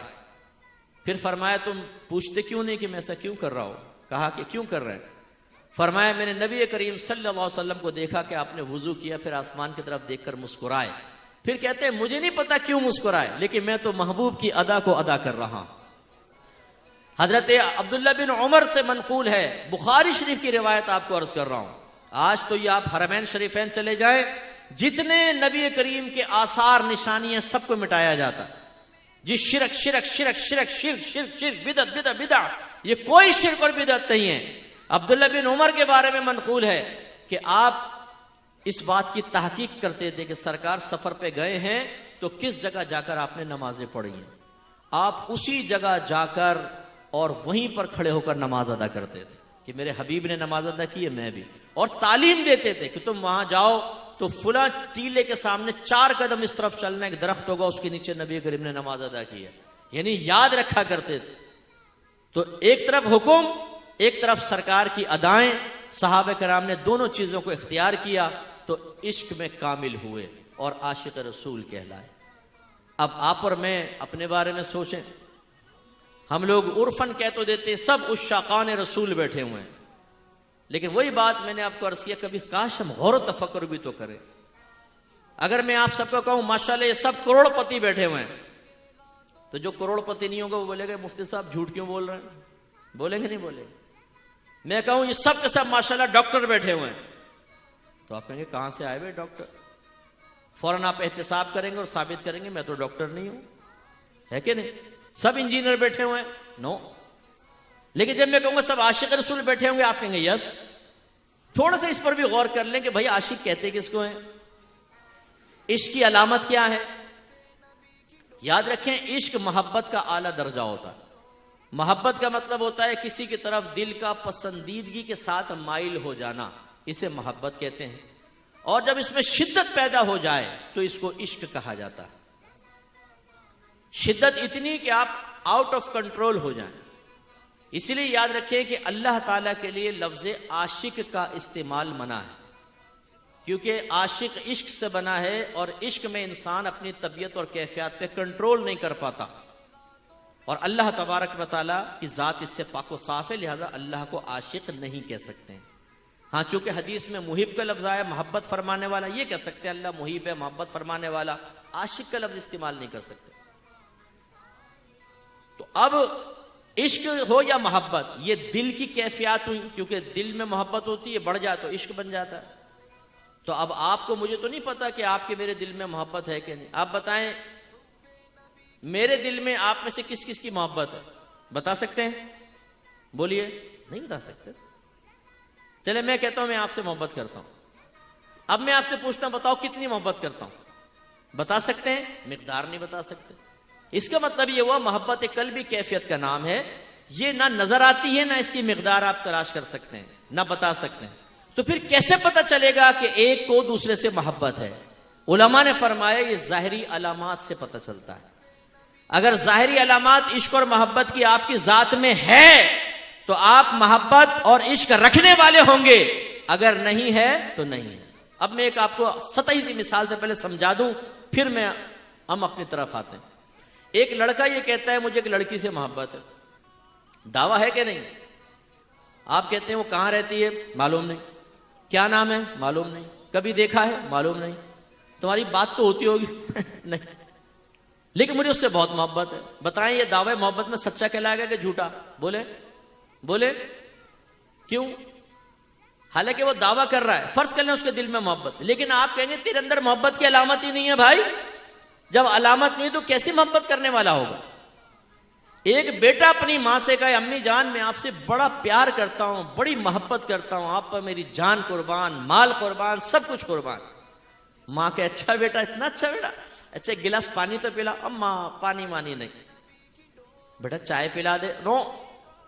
اچھا بیٹا میرے پاس بیٹھ، تجھ سے مجھے باتیں کرنے کو دل چاہ رہا ہے. نہیں امی میں تو دوستوں کے پاس جا رہا ہوں. بیٹا میری دوائی ختم ہو گئی، دوائی لیا. اماں آپ خود ہی لے آنا، میں نہیں لے کر آ. بیٹا جلدی گھر آنا، حالات خراب ہے. نہیں اماں میں تو رات کو 3 بجے واپس آؤں گا، دوستوں کے ساتھ بیٹھا ہوں. بیٹا اچھا اس سے نہ ملنا، وہ برا آدمی. اور امی وہ تو میرا جگری یار ہے. بیٹا فلاں سے مل، وہ اچھا آدمی. امی اس کو تو شکل سے مجھے نفرت ہے، میں اس سے نہیں ملوں. لیکن امی ایک بات بولوں، آپ پہ میری جان قربان، میرا مال قربان، آپ سے بڑی محبت ہے. بتائیں یہ واقعی محبت کرنے والا کہلائے گا؟ زور سے بولے یار. کیوں بھئی؟ وہ تو منہ سے کہہ رہا ہے میں محبت رکھنے والا ہوں، ہو سکتا ہے دل میں ہو بھی، لیکن آپ انکار کیوں کر رہے ہیں؟ اس لیے کر رہے ہیں کہ دعوی محبت تو ہے لیکن اس کی پوری شخصیت ظاہری علامات سے خالی ہے. تو آپ اسے سچا کبھی نہیں کہیں گے، جھوٹا کہیں گے. میں بس یہ آپ کو سمجھانا چاہ رہا ہوں. آپ سب کون ہیں جی؟ نبی سے محبت کرنے والے ہیں کہ نہیں ہیں؟ جی ہیں. آپ سب عاشق رسول ہیں. بھائی دعویٰ تو کر دیا، دلیل دو. ابھی آپ نے خود کہا اگر دلیل نہ ہو وہ جھوٹا بیٹا ہے، وہ جھوٹا لڑکا عاشق ہے. اگر آپ میں مجھ میں علامات محبت رسول نہ ہو تو ہم کہاں سے سچے ہو گئے؟ کیوں اپنے آپ کو دھوکہ دیں پھر؟ تو آئیے علامات رسول دیکھتے ہیں کہ علامات محبت رسول کیا ہیں. وہ چند علامات میں ذکر کرتا ہوں اور اسی سے ہمیں پتہ چلے گا کہ واقعی ہم میں سے سچا کون ہے اور اپنے دعوے میں ناقص کون ہے.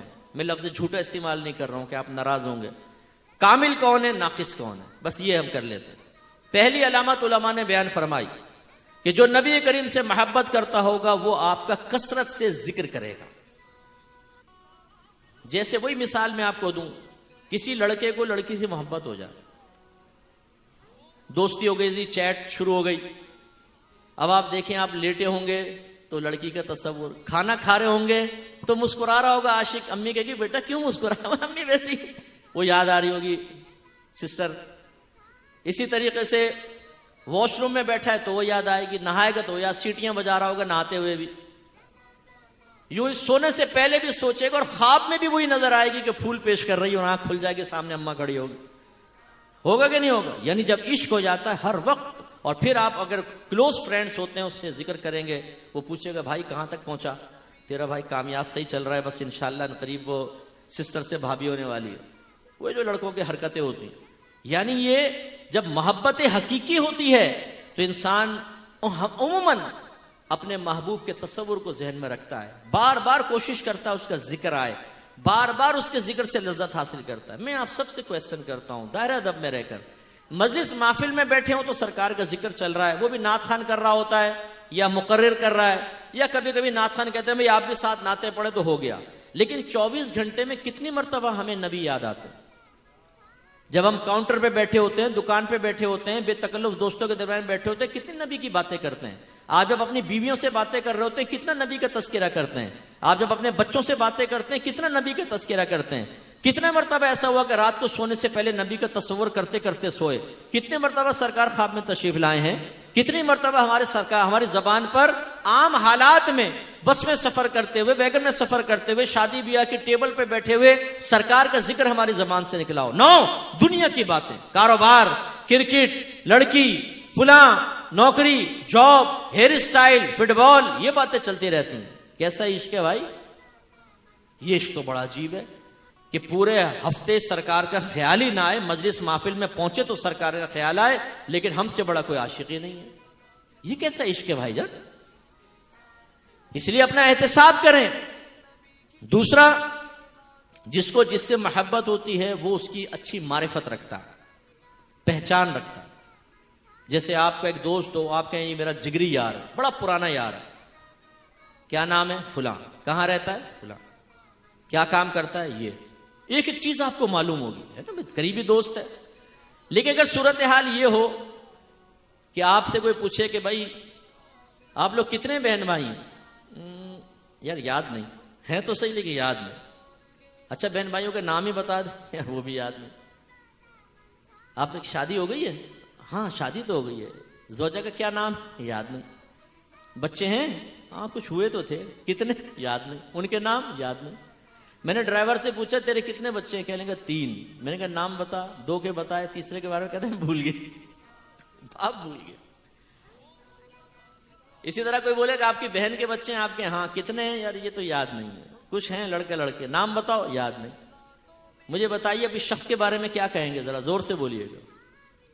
کیا کہیں گے آپ ایسے آدمی؟ بولے.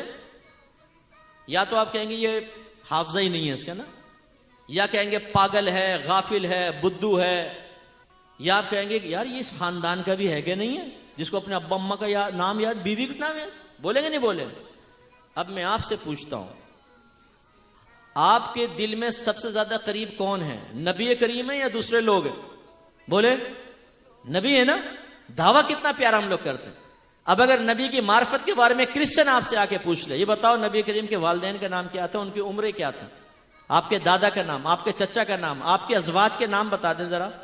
نبی کریم کے کتنے بیٹے تھے، ان کی کیا کیا عمر تھی، کس عمر میں انتقال ہوا، ان کے نام بتائیں. سرکار کی کتنی بیٹیاں تھیں، ان کے نام بتائیں. سرکار کے خادموں کے نام کیا تھے، سرکار کے جانوروں کے نام کیا تھے. سرکار نے ہجرت فرمائی، پہلے سال کیا کیا، دوسرے سال کیا کیا، تیسرا، چوتھا، پانچواں، چھٹا، ساتواں. ہے ہمیں کوئی معرفت؟ آپ سب اپنا احتساب کیجئے گا. آپ کے گھر میں سیرت رسول پر مشتمل کوئی کتاب ہے آپ کے گھر میں؟ کبھی آپ نے پوری زندگی ایک کتاب بھی سیرت رسول پہ پڑھی ہے؟ میں تو کبھی کبھی برملا یہ کہتا ہوں کہ اللہ، قرآن اور رسول، ان سے ہم محبت کا دعویٰ کرتے ہیں اور کہتے ہیں اللہ تعالیٰ ہمارا رب ہے. جی قرآن ہر گھر کے اندر ہے اور نبی کریم سے بڑی محبت ہے، لیکن جتنا ہم ان 3 چیزوں سے اجنبی ہیں کسی سے نہیں ہے. اللہ کی معرفت کے بارے میں چند کویسچن کر کے دیکھ لیں. ابھی میں نے کہا کہ اللہ کی تعریف بیان کوئی کر سکتا ہے؟ ضروری عقائد ذرا بیان کریں. کوئی پتہ نہیں ہے. قرآن پاک ہم نے پڑھا ہے کبھی ترجمہ تفسیر کے ساتھ؟ بتائیے. عربی پڑھی ہے خالی، کچھ پتہ نہیں ہے. امام صاحب دعا مانگ رہے ہوتے ہیں عربی میں، ہم کہتے ہیں آمین آمین. بچہ پوچھے ابا جان یہ امام صاحب کیا کہہ رہے ہیں؟ خاموش. آمین آمین. اچھا ابا جان یہ آمین کا ہی مطلب بتا دیں. بچپن سے آمین آمین کہتے جا رہے ہیں. باپ خاموش. آمین آمین. بھائی سیکھو نا. ہم نے آج تک قرآن عظیم کو، اکثر ہم میں ایسے ہوں گے جنہوں نے ترجمہ اور تفسیر سے نہیں پڑھا، اور بہت سے تو ماشاءاللہ ایسے نوجوان بیٹھے ہوں گے جنہوں نے کبھی بچپن میں حافظ صاحب کے ڈنڈے کھا کے قرآن پڑھا تھا، اور اس وقت سے ابھی تک اب قرآن کھولنے کی توفیق نہیں، عربک تک نہیں پڑھ سکتے. یعنی میں نے تعلیم بالغان بہت کی ہے، مطلب یہ مدرسے پڑھائے ہیں، قرآن سکھایا ہے. وہ نمازی جو 40 سال سے نمازیں پڑھتے ہیں، ان سے جب صورتیں سنی نے کہ آپ سورت سنائیں، اب بلا مبالغہ کہتا ہوں واللہ ایک آدھ کوئی شاید کسی نے صحیح سنایا، ورنہ سب کی غلط. میں آپ سب سے بھی گزارش کرتا ہوں، ناراض مت ہوئیے گا، آپ کے چہرے پہ داڑھی ہو یا سر پہ امامہ ہو، آپ 40 سال سے نمازیں پڑھتے ہو یا 25 سال سے، ایک دفعہ اپنی پوری نماز کسی قاری صاحب کو سنائیں تو آپ کو پتہ چلے گا. جیسے میں اکثر سمجھاتا ہوں، ہم پڑھتے ہیں ربی جعلنی، ربی جعلنی، غلط لفظ ہے ہی نہیں، کوئی لفظ ہی نہیں. یہ اصل میں تھا ربی اجعلنی. پھر جب ہم با کو جیم سے ملاتے ہیں درمیان کی حمزہ گر جاتی ہے، ربی اجعلنی، لفظ یہ ہے ربی اجعلنی، جیم ساکن. لیکن ہم پڑھتے ہیں ربی جعلنی. جو کوئی لفظ ہی نہیں بنتا. جعلنی نہ ماضی رہا نہ امر رہا, بالکل بے معنی لفظ بن گیا. ایسی نماز میں ہزاروں خطا. تو ہم اللہ سے بھی اجنبی, قرآن سے بھی اجنبی, اور نبی کریم سے کتنے اجنبی ہیں وہ میں آپ کو بیان کر رہا ہوں.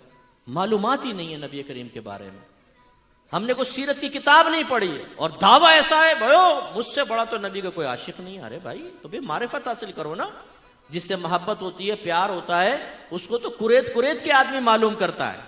پوچھو ہمارے ان نوجوانوں سے جو فیس بک پہ لڑکیوں کے ساتھ چیٹ کرتے ہیں, کیسے قریت کے کویسچن کرتے ہیں, نئے نئے شیطانی ذہنوں کے اندر خیال آتے ہیں, کیا پوچھو اتنی ساری باتیں ہو گئی, اب کیا پوچھوں, اچھا تم رنگ کون سا پسند کرتی ہو, اچھا جوتی کون سی پسند کرتی ہو, اچھا دوپٹہ کون سا پسند کرتی ہو, جوتی کا سٹائل کون سا پسند کرتی ہو. ایک ایک چیز آدمی پوچھتا جاتا ہے, ایک ایک چیز معلوم ہونی چاہیے, کیونکہ یہی محبت کی علامت ہے. ارے بھائی تو یہ محبت کی علامت رسول کے لیے کیوں نہیں ظاہر ہوتی کہ نبی کریم کے بارے میں ایک ایک چیز معلوم ہونی چاہیے. سرکار نے کیسا لباس پہنا, کیسا پسند کرتے تھے, سرکار کی نالین کیسی تھیں, سرکار کے جانور کیسے تھے, آپ کیسے بولتے تھے, کیسے کھاتے تھے, کیسے پیتے تھے, اور ان کو پھر اپنائیں تو پھر بات بنے نا.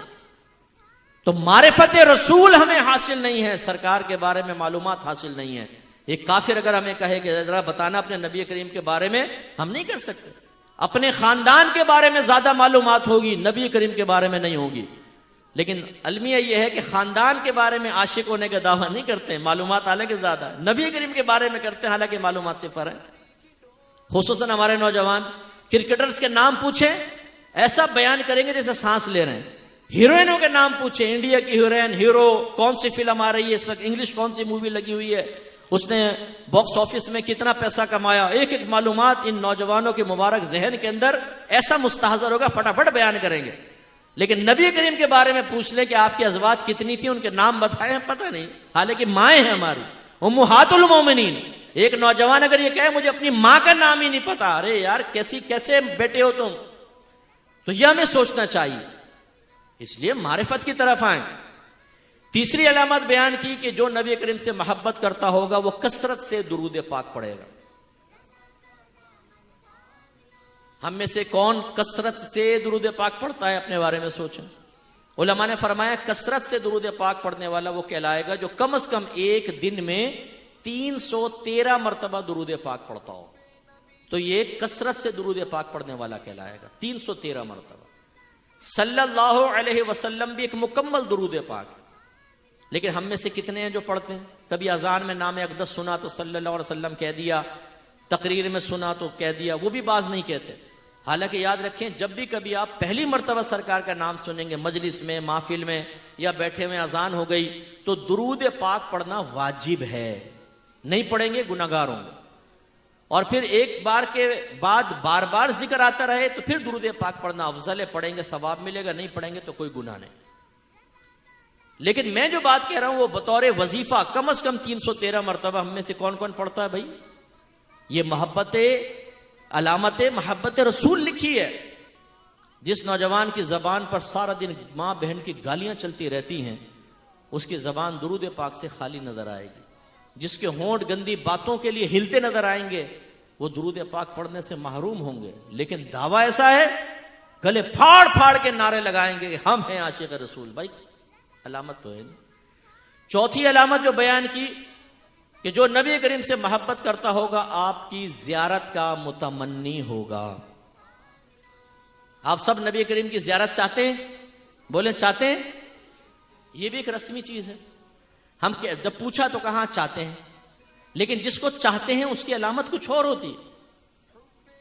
اگر کسی کی بیٹی جوان ہو جائے اور رشتے نہ ہو تو اس ماں کی چاہت یہ ہوتی ہے میری بیٹی کا اچھا رشتہ آ جائے. علامت کیا ظاہر ہوتی ہے؟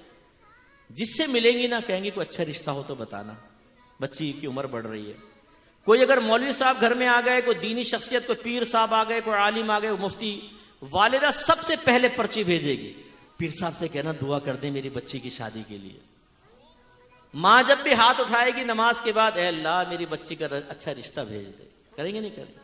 آپ نوجوانوں نے اگر انٹرویو دینا ہے, آپ کو خوف ہے پاس بھی ہو سکتے ہیں, فیل بھی, پاس ہو جائیں گے نوکری ملے گی, لیکن فیل ہو گئے تو پھر آپ کتنوں سے دعا کروائیں گے؟ کیونکہ اس کی چاہت ہے نا.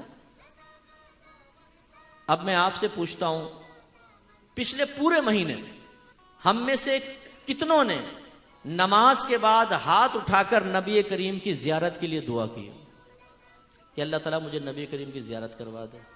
کتنے ایسے ہیں جنہوں نے سونے سے پہلے اللہ کی بارگاہ میں عرض کی اللہ تعالیٰ آج تو میری قسمت جاگ جائے، میں سوؤں اور میرے آقا خواب میں تشریف لے آئیں۔ کتنوں سے ہم نے کہا کہ یار دعا کرنا مجھے سرکار کی زیارت ہو جائے، کہا کسی کو نہیں، اہمیت ہو تو کہیں نا۔ اب اگر میں بولوں بھائی کسی نوجوان کو USA کا ویزا چاہیے، permanent visa, green card holder بن جاؤ گے، تو ہمارے نوجوان تھوڑا ڈریں گے، پھر کہیں گے ہاں چلو ٹھیک ہے جی مفتی صاحب چاہیے، اور میں کہوں بھی پروسیس میں ڈال دیا ہے، اب دعا کرو، پھر آپ دیکھیں کیسی دعا ہوگی۔ مزاروں پہ جائیں گے، بابا جی میرا کام ہو جائے، مولوی صاحب سے دعا کہیں گے، ہر ایک سے، ماں بھی کرے گی، سب، کیونکہ ویزا چاہیے۔ سمجھانا یہ مقصود ہے، جس چیز کی طلب ہوتی ہے، جس کے لیے سچی تڑپ ہوتی ہے، اس کے لیے انسان دعائیں کرتا ہے اور کرواتا ہے۔ لیکن نبی کریم کی زیارت کے لیے کوئی تڑپ نہیں، کوئی دعا نہیں۔ پوچھا ہے تو آپ نے کہہ دیا جی چاہتے ہیں نبی کریم کی، اس کا مطلب ہے علامات محبت رسول میں کمی ہے۔ اور اس کے بعد آخری، بس میں اپنا کیونکہ سم اپ کر رہا ہوں، ختم کرتا ہوں بیان کو، اختتام کی طرف لے کر آتا ہوں۔ آخری بات وہی جو میں نے ابھی صحابہ کرام کی ذکر کی، اطاعت اور اتباع۔ چلیں اتباع کو بھی رہنے دیں، اطاعت حکم ماننا۔ جب نبی کریم صلی اللہ علیہ وسلم ایک مرتبہ ہجرت سے قبل اپنے کاشان اقدس سے باہر آئے تو کفار کو بتوں کی عبادت کرتے ہوئے پایا۔ رحمت کونین صلی اللہ علیہ وسلم نے ان سے پوچھا کہ تم بتوں کی عبادت کیوں کرتے ہو؟ وہ کہنے لگے اس لیے تاکہ اس سے خوش ہو کہ اللہ تعالی ہمیں اپنا محبوب بنا لے۔ مقصد اچھا تھا نا، اللہ ہمیں محبوب بنا لے، طریقہ غلط تھا۔ اللہ تعالیٰ نے یہ آیت نازل فرمائی جس میں ثابت فرمایا کہ مقصود اچھا ہے، طریقہ غلط، طریقے کو بدلو مقصود حاصل ہوگا۔ لہذا فرمایا قل ان کنتم تحبون اللہ، اے حبیب ان سے فرمائیے اگر تم اللہ سے محبت کا دعویٰ کرتے ہو تو دلیل یہ ہوگی، اس کی علامت یہ ہوگی، اس کے لیے سٹینڈرڈ اور معیار یہ ہوگا فاتبعونی، کہ میرا حکم مانو۔ جب میرا حکم مانو گے یحببکم اللہ، اللہ تمہیں اپنا محبوب بنا لے گا، ویغفر لکم ذنوبکم، اور تمہارے تمام گناہوں کی بخشش فرما دے گا۔ یہ ہے علامت محبت رسول۔ اگر اللہ سے محبت کا دعویٰ ہے، رسول سے محبت کا دعویٰ ہے تو نبی کا حکم مانو۔ لیکن جب یہ بات کہی جائے نبی کا حکم مانو تو ہمارے چہرے کے رنگ بگڑ جاتے ہیں۔ ابھی جو عاشق رسول نعرے لگا رہا تھا غلامی رسول میں مات بھی قبول ہے، جو ہونا عشق مصطفیٰ زندگی فضول ہے، وہ 2 منٹ میں بجھ جاتا ہے، چہرے کے زاویے بگڑ جاتے ہیں، قلب میں ناپسندیدگی کے آثار نمایاں ہو جاتے ہیں۔ آپ نماز کا کہہ کر دیکھیں، آپ داڑھی کا کہہ کر دیکھیں، علم دین سیکھنے کا کہہ کر دیکھیں، آپ لڑکیوں کا پیچھا چھوڑنے کا کہہ کر دیکھیں، آپ بولیں کہ فیس بک پر، ٹویٹر پر اور یوٹیوب پر اور ٹک ٹاک پر اپنا وقت اور اپنی آخرت کو برباد نہ کرو، ان کے چہروں کے بدلتے ہوئے زاویے دیکھیں، انہیں کہیں کہ حرام مال چھوڑ دو، حلال میں گزارا کرو چاہے تنگدستی کے ساتھ ہو، کیونکہ آپ کے نبی نے حرام سے منع کیا اور آپ کے نبی کو حرام چیز سخت ناپسند تھی۔ ان کے بدلتے ہوئے موڈ دیکھیے گا، آپ کو پاگل اور بے وقوف کہیں گے۔ ابے بھائی آج کل حلال میں گزارا نہیں تو مولوی نکل یہاں سے۔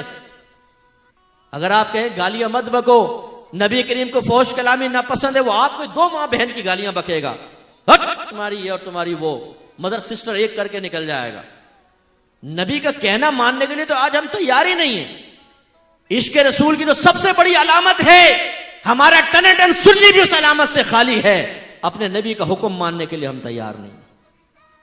ہاں دوڑا لو، لنگر کھلا لو، محفل میں بٹھاؤ، جھومو، ہاتھ یوں کرو، ہلیں گے، یہ کریں گے، وہ کریں گے، جلوسوں میں سیٹیاں بجا رہے ہیں اور گدھوں پہ اور گھوڑوں پہ جا رہے ہیں، وہ سارے کام کروا لو، لیکن جب نبی کریم کا حکم ماننے کی باری آئے، جب نفس کو کچلنے کی باری آئے، جب نبی کے حکم کے مقابلے میں شیطان سے مقابلہ کرنے کی باری آئے، تو ہمارا نوجوان کہتا ہے مت کر نصیحت ناصحا، دل میرا گھبرائے ہے، اس کو دشمن جانو ہوں جو مجھ کو سمجھائے۔ جو ہمیں پردے میں رہ کے بہنیں سن رہے ہیں نا، یہ بھی دشمن بن جاتی ہیں۔ اب اللہ رسول کو ڈائریکٹ تو برا کہہ نہیں سکتی، تو وہ ہم جیسے افراد آتے ہیں تیر کے نشان ہے۔ ان مولویوں نے دین بڑا سخت کر دیا ہے، یہ مولویوں کو اللہ تعالیٰ مار دے، ان کو موت دے، کم بختوں نے دین سخت کر دیا، یہ نہ کرو، وہ نہ کرو، یہاں نہ جاؤ، وہاں نہ جاؤ۔ ایسے ہمارے نوجوان ہوتے ہیں بہت سارے، یار یہ دین اتنا سخت نہیں ہے، یہ مولوی حضرات نے سخت کر دیا۔ ایک ابا اپنے بچے کو سمجھا رہے ہیں، وہ بچے نے مجھے بتایا بیٹا دیکھو دین میں اتنی سختی نہیں ہوتی، مولویوں کے پاس نہ جایا کرو، دین کو بڑا سخت کر کے پیش کرتے۔ میں نے اس نوجوان سے کہا کہ بیٹا تم اپنے ابا جان سے دار ادب میں رہ کر کہنا کہ ابا جان مجھے کلاشن کوف لے کر دیں تاکہ میں ان سخت مولویوں کو جان سے مار دوں، اور اس کے بعد جو آسان دین جو ان مولویوں نے چھپایا ہوا تھا نا وہ آپ ہمیں دے دیں۔ گھر کی خواتین سے بولا کریں نا آپ کہ وہ کہتی ہیں دین بڑا سخت کر دیا مولویوں نے، تو آپ کے مولویوں کو چھوڑ دو، تم لاؤ وہ دین جو چھپا کے رکھا ہوا تھا وہ تم لے آؤ۔ یعنی دین سے بھاگنے کے لیے، نبی کریم کی تعلیمات سے راہ فرار اختیار کرنے کے لیے ہم دین پر تنقید کرنے سے باز نہیں آتے۔ آج ہماری خواتین، اور یاد رکھیے گا اچھی طرح ناراض مت ہوئیے گا، نبی کریم نے فرمایا وہ شخص دیوس ہے جسے اس بات کی پرواہ نہ ہو کہ اس کے گھر میں کون آتا جاتا ہے۔ دیوس مینس پتہ ہے آپ کو کیا ہوتا ہے؟ اردو میں بتاؤں، ناراض تو نہیں ہوں گے؟ بے غیرت۔ یعنی اگر ہماری زوجہ، ہماری گھر کی عورتیں نامحرموں سے ہنس ہنس کے باتیں کر رہی ہوں، نامحرموں گھر میں گھسیڑیں، تو یاد رکھیں ایسے شخص کو آپ کے نبی نے دیوس کہا ہے۔ نامحرم کون ہوتا ہے؟ یہ نہیں کہ کوئی اجنبی گھر میں محلے کا لڑکا گزرا ہو، خالہ زاد، پھپھی زاد، چچا زاد، ماموں زاد، ان کزنوں سے پردہ ہے آپ کی بیوی کا، وہ نامحرم ہے۔ اسی طرح لڑکی کا اور خالو کا پردہ ہوتا، اسی طرح آپ کا اور ممانی کا پردہ ہے۔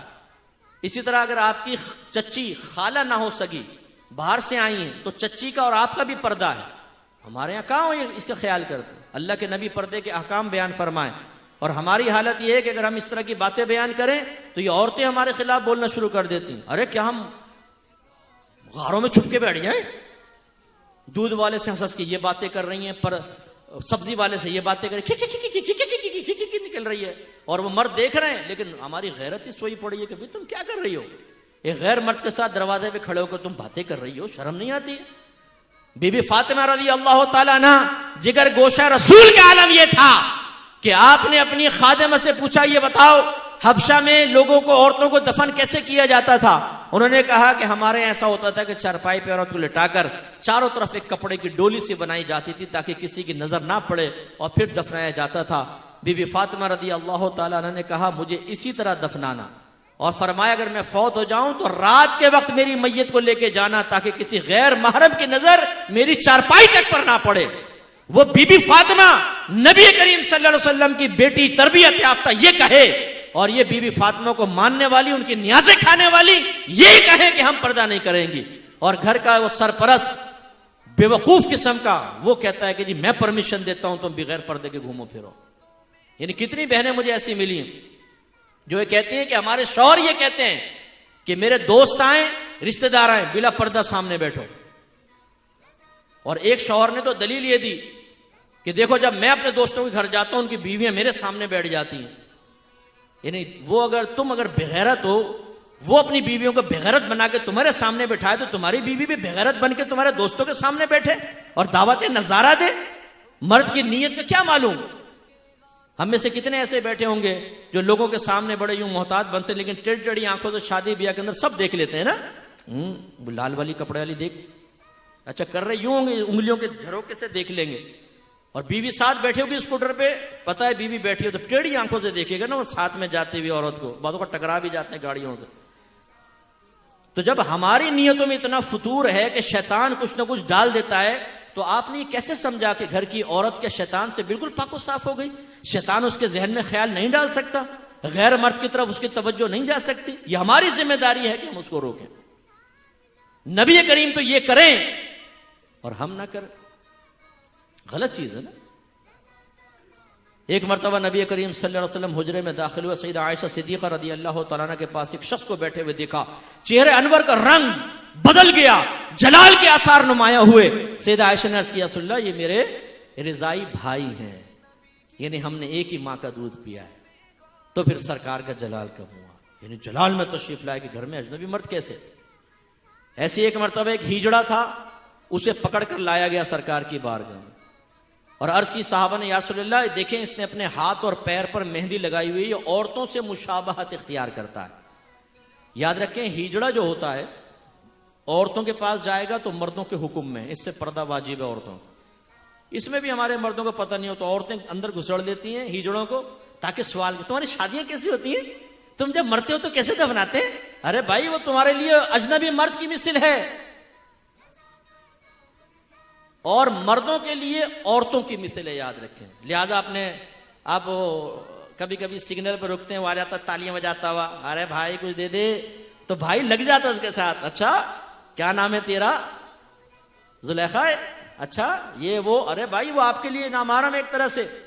اب آپ دیکھیے وہ ادھورا مرد ہے لیکن ہاتھ پاؤں میں مہندی لگائی, صحابہ کرام پکڑ کر لے آئے, یا رسول اللہ اس نے ہاتھ پاؤں میں مہندی لگائی ہے, مردوں کے ساتھ مشابہت اختیار کی ہے. سرکار نے ارشاد فرمایا اس کو مدینے سے باہر نکال دو, جلا وطن کر دیا.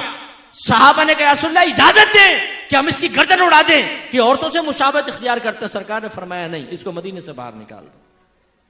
اتنے سینسیٹیو تھے میرے آقا. اس نے ہاتھ پاؤں میں مہندی لگائی, عورتوں سے مشابہت کے قصد و ارادے کے ساتھ. سرکار نے فرمایا جلا وطن ہو جاؤ. میں ان نوجوانوں سے کہتا ہوں جو پونیاں بنا کے کھڑے ہوتے ہیں, دور سے کوئی نوجوان دیکھتا ہے خواہ وہ خوش فہم مبتلا ہے, لڑکی کھڑی چلو باتیں کرتے ہیں. قریب سے گزرتا ہے تو دیکھتا ہے وہ لمبی لمبی مونچھ ہے, آگے محمد اکرم کھڑا ہوا.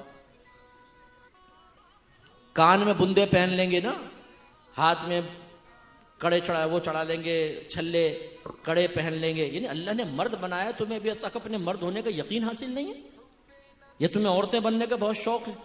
اللہ نے مرد بنایا, مرد بنو. میرے آقا صلی اللہ علیہ وسلم نے کیوں یہ فرمایا؟ ممبر پہ بیٹھے, ایک ہاتھ میں ریشم لیا, ایک ہاتھ میں سونا لیا, اور فرمایا دونوں چیزیں میری امت کے مردوں پر حرام ہیں. کیوں؟ علماء نے اس کی وجہ یہ لکھی, جب آدمی ریشم پہنتا ہے نا تو نزاکت آ جاتی ہے, جب سونا پہنتا ہے تو جب زیور ہاتھ میں پہنتا ہے نا اس سے بھی نزاکت آ جاتی ہے. اور سرکار نہیں چاہتے تھے کہ صحابہ کرام نازک بن جائیں عورتوں کی مثل, کیونکہ وہاں تلواریں اٹھانی تھیں, وہاں جہاد کرنا تھا, وہاں کفار سے مقابلہ کرنا تھا. نہ یہ کہ بن ٹھن کے چمکتے بھڑکیلے کپڑے پہن کے مٹکتے ہوئے یہاں جا رہے ہیں, مٹکتے ہوئے یہاں جا رہے ہیں, یہ نہیں, مقابلہ کرنا تھا. آج ہمارے نوجوانوں کی حالت دیکھیں, گھر سے باہر ایسے نکل رہے ہوتے ہیں جیسے شادی میں جا رہے ہیں, لیکن وہ کہیں نہیں, وہ فٹ پاتھ پہ آئیں گے, پان والے کے پاس کھڑے ہو جائیں گے, وہ مونچھیں, داڑھی صاف, بال ایسے یہ چھجا بجا نکال کر پف وف, 200-300 روپے نائی کو دینے کے بعد مکمل طور پہ انگریز کی شکل بننے کے بعد پھر آئینے میں دیکھ کر اپنے آپ سے کہتے ہیں آج تو ہیرو لگ رہا ہوں. پھر باہر نکل کے ذرا اٹکتے مٹکتے ہوئے جوتے اونچی اڑی کے کڑاک کڑاک کڑاک کرتے ہوئے پہنچتے ہیں, کیسا لگ رہا ہے تیرا بھائی؟ سامنے لگا تو یار بالکل انگریز کی طرح لگ رہا ہے. یہ خوش ہونے کی بات تو نہیں. اگر کسی نے آپ کو کہہ دیا انگریز کی طرح لگ رہا ہے, کون سا کمال. کاش کوئی کہتا کہ بالکل تم تو نبی کریم کی سنت کی چلتی پھرتی تصویر نظر آ رہے ہو, تو کمال تھا نا. تو ہماری حالتیں یہ ہیں کہ ہم نبی کریم کی اطاعت کے لیے تیار نہیں ہیں. نبی کریم فحاشی کو شدید ناپسند فرماتے تھے, منع فرمایا, فحش گو کو ناپسند کیا, لیکن ہماری زبان پر گندی گالیاں, لڑکیوں کی باتیں, سیکس کی باتیں, جنسیات کی باتیں, گندی گندی غلیظ باتیں. گروپ بنائے ہوتے ہیں, نوجوانوں کو قریب کرتے ہیں, انہیں ذہن بناتے ہیں کہ تم تو کیا لڑکی کی طرح شرماتے ہو, یار یہ کرنا چاہیے, یہ کرنا چاہیے, یہ کرنا چاہیے. کتنے لڑکے ایسے ہوتے ہیں جن کو خود پر غسل واجب کرنے پر مجبور کیا جاتا ہے, ان کو گندا بنایا جاتا ہے, کیوں خود یہ عادات میں مبتلا ہوتے ہیں, اسے کہتے ہیں تم بھی کرو گھر پہ جا کر. ایسا ناپاک رہتے ہیں, جنابت کی حالت میں رہتے ہیں, اور ایسا شخص جب گھر میں داخل ہوتا ہے رحمت کے فرشتے گھر سے چلے جاتے ہیں. نبی کریم تو ان گندگیوں کو منع کریں, اور ہم گروپ بنا کے باقاعدہ لڑکوں کا گندا ذہن گندا کریں, اسکول میں کالج میں ان کو قریب کریں, ان کو گندی پکچرز دکھائیں, گندے رسالے دیں, گندی ویب سائٹس کے لنک دیں ان کو کہ لو دیکھو یہاں جا کر دیکھ, معاذ اللہ ثم معاذ اللہ, یوں تک لفظ سنیں جنت دیکھنی ہے تو جا یہاں پہ چلا جا. یار کیا کہہ رہے ہو تم؟ تو بعض ایسے گندا ذہن ہوتے ہیں کہ جو ان کے قریب آتا ہے اس کو بھی ذہن گندا کرتے ہیں. کتنے ایسے بیٹھے ہوں گے جو اپنے دوستوں کی وجہ سے آج خود پر غسل واجب کرنے کے عادی ہوئے ہیں, جو گندی چیزیں دیکھنے کے عادی ہوئے ہیں. فوش جگہوں کی معرفت انہی دوستوں کے ذریعے حاصل ہوئی. ان کو آپ دوست کہتے ہیں, میں کہتا ہوں خدا کی قسم وہ دشمن ہیں آپ کے. وہ آپ کو نبی سے دور کرنے والے ہیں, دین سے دور کرنے والے ہیں, اللہ کی رحمت سے دور کرنے والے ہیں. کوئی بعید نہیں کہ غفلت میں آپ کا ایمان برباد ہو جائے. تو میرے بھائیوں, نبی کریم کا حکم ماننا یہ ہے محبت کی سب سے بڑی علامت, یہ ہے عشق کی سب سے بڑی علامت. اور اگر یہ آپ کے اندر علامت نہیں, آپ نبی کا حکم سن کر کہتے ہیں کہ مجھے نہ سناؤ, میں نے نبی کا کہنا نہیں ماننا, بیوی کی مانوں گا, باپ کی مانوں گا, ماں کی مانوں گا, اپنے بچوں کی, دوستوں کی مان لوں گا, نبی کی نہیں مانوں گا, نفس و شیطان کی غلامی کر لوں گا, نبی کا حقیقی غلام نہیں بنوں گا, تو پھر خدا را اپنے آپ کو عاشق مت کہو. یہ سب سے بڑا مذاق اڑانا ہے, عشق رسول کا بہت بڑا مذاق اڑانا، یہ نہ کرو. یہ ایسے ہی ہوگا ایک فقیر کھڑے ہو کر کہے پہچانتے ہو میں کون ہوں؟ پاکستان کا امیر ترین آدمی، ارب پتی. تو آپ کہیں گے اس کو عیدی سینٹر میں داخل کرو، پاگل ہو گیا یہ. لیکن ہمیں کوئی پاگل نہیں کہتا. ہم نبی کا حکم کوئی نہ مانے، حکم سے نفرت کریں، نبی کا حکم سنایا جائے تو چہرے کے زاویے بگڑ جائیں اور نبی کے احکام کو پس پش پھینکیں. لیکن ہمیں کہو کہ ہم عاشق رسول ہیں، کہو کہ ہم محبت رسول رکھنے والے ہیں. خبردار جو ہمیں آئینہ دکھایا ہم اپنی مرضی کے مطابق زندگی گزاریں، لیکن مانو کہ ہم نبی کا عشق رکھنے والے ہیں. کیسے مان لیں بھائی؟ کیوں جھوٹ بولیں؟ یہ کیوں آپ اس جھوٹ پہ مطمئن ہو جاتے ہیں؟ اگر آپ اطاعت رسول نہیں کرتے ہیں، نبی کا حکم نہیں مانتے ہیں، تو آپ کو اپنے آپ کو عاشق رسول کہنے کا کوئی حق حاصل نہیں. یہ سب سے بڑا جھوٹ بولتے ہیں آپ. ہاں یہ میں کہوں گا کہ آپ محبت رسول رکھتے ہیں تھوڑی بہت، وہ بھی ناقص. کیونکہ شیخ عبدالحق محدث دہلوی رحمۃ اللہ علیہ فرماتے ہیں کہ نبی کریم کی محبت اور آپ کی نافرمانی ایک ذات میں جمع ہو سکتی ہیں.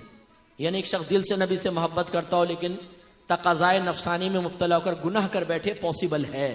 لیکن ساتھ ہی فرمایا یہ سرکار کی محبت میں کامل نہیں ہے، ناقص ہے. عاشق تو بہت اونچی بات ہے، یہ تو صرف محبت یعنی پہلے اسٹیج پہ کلام ہو رہا ہے. فرمایا محبت میں کامل نہیں ہے، ناقص ہے. تو ہم کہتے ہیں یہ سارا عشاقان رسول کا مجمع ہے. اس سے ہمارے نوجوان یہ سمجھتے ہیں کہ صرف نعت خوانی میں بیٹھ جاؤ، لنگر کھا لو، جلوس نکالو، نعتوں میں جھومو تو بس یہ عشق رسول ہم نے پورا کر دیا. ہم میں سے کتنے ایسے ہوں گے جو آج فجر کی نماز پڑھیں گے؟ مجھے بتائیں. ہم نے اپنی آنکھوں سے دیکھا ہے مسجدیں بھری ہوئی ہیں، 5,000 کا مجمع ہے، لیکن فجر سے پہلے محفل ختم کی گئی، فجر کی نماز میں ریگولر نمازی بھی نہیں آتے، وہ بھی بھاگ جاتے ہیں. کیا فائدہ آپ کی ایسی نعت خوانیوں کا؟ کیا آپ یہ سمجھتے ہیں اس پہ اللہ تعالیٰ آپ کو محبت کی نگاہوں سے دیکھے گا؟ سرکار آپ سے راضی ہوں گے؟ نہیں. ہم قابل گرفت ہوں گے. یہ زیادہ سے زیادہ مستحب ہے، بیٹھے بیٹھے نہ بیٹھے نعت خوانی میں، کوئی فرض یا واجب نہیں ہے. لیکن نماز پڑھنا فرض، جماعت اختیار کرنا واجب.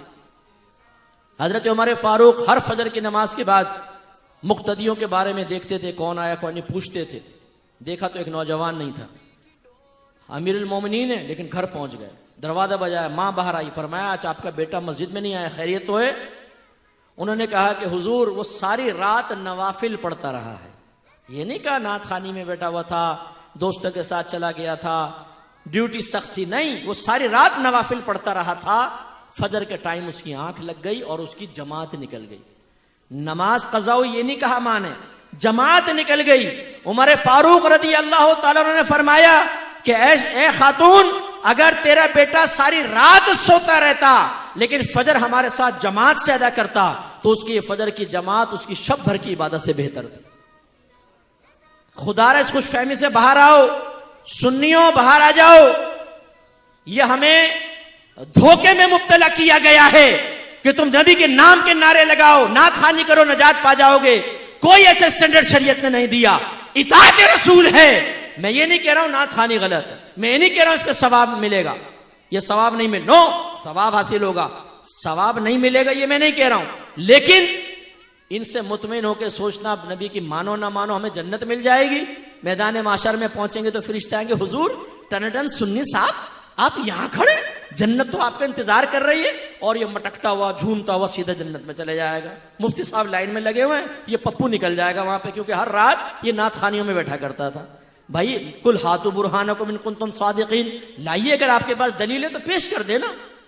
سوائے آپ کے حسن زن کے کیا ہے؟ آپ کہیں گے جی ہمارا حسن زن ہے، اللہ کرم فرمائے گا. آپ کے حسن زن کی طرح تو کافر بھی حسن زن رکھتا ہے. ہندو بھی کہتا ہے بھی میرا حسن زن ہے، میری بتوں کی عبادت سے اللہ تعالیٰ مجھے نجات دے گا. کرسچن بھی یہ کہتا ہے عیسیٰ علیہ السلام کو میں اللہ کا بیٹا مانتا ہوں، اللہ مجھے نجات دے گا. حسن زن پر فیصلہ نہیں ہوتا، ورنہ تو ہر ایک حق کہلائے. دلیل پر فیصلہ ہوتا ہے. آپ مجھے دلیل دیجئے کہ آپ نماز نہ پڑھیں، آپ جھوٹ بولیں، آپ غیبتیں کریں، آپ لڑکیوں کے پیچھے بھاگیں، آپ فحاشی کریں، آپ گندی گالیاں بکیں، آپ ہیروئن پئیں، آپ سگریٹیں پئیں، آپ نشہ کریں، آپ ماں باپ کی آنکھوں میں آنکھیں ڈال کر بدتمیزیاں کر کے ان کو ان کی کمزوریوں کا احساس دلائیں اور صرف نعت خوانی میں بیٹھے آپ کو نجات مل جائے گی. لائیے دلیل اس پہ پیش کیجئے. میں یہ بیٹھا ہوں، لاؤ دلیل لے کر آؤ یہاں پر کہ آپ کا جلوس نکالنا آپ کو نجات دے دے گا، لائٹنگ کرنا آپ کو نجات دے دے گا. غلط. اگر کسی نے آپ کو ذہن بنایا ہے، کسی ناخوان نے ذہن بنایا ہے کہ آپ سرکار کی محفل میں بیٹھے ہیں اور جو سرکار کی محفل میں آتا ہے سرکار بروز قیامت اس کو سینے سے لگا کر جنت میں لے جائیں گے، آپ کے اوپر واجب ہے آپ اس ناخوان کو بعد میں روکیں اور کہیں اس پہ دلیل پیش کرو، ٹھیک ہے ہم تمہاری بات مانتے ہیں، نہیں مانتے مفتی صاحب کی بات، وہ ڈانٹ کے چلے گئے، سخت لہجے میں گفتگو کی، تم نے بڑی پیاری بات کہی، لاؤ دلیل دو، جب تک ناخوان دلیل نہ دے بند کر لینا سو گھر کے کمرے میں، بولنا کہ نہیں جانے دیں گے، تم نے کیسے دھوکے میں مبتلا کیا، تم نے ہمیں نمازوں سے دور کر دیا، تم نے تقوی سے دور کر دیا، حرام کھا کھا کر نعت خوانیوں میں آ کر بیٹھ کر ہم سب سمجھتے نجات ہو جائے گی، کیسے ہو جائے گی؟ جو حرام مال کے ساتھ حج کرے نبی کریم فرماتے ہیں اللہ اس کا حج قبول نہیں کرے گا۔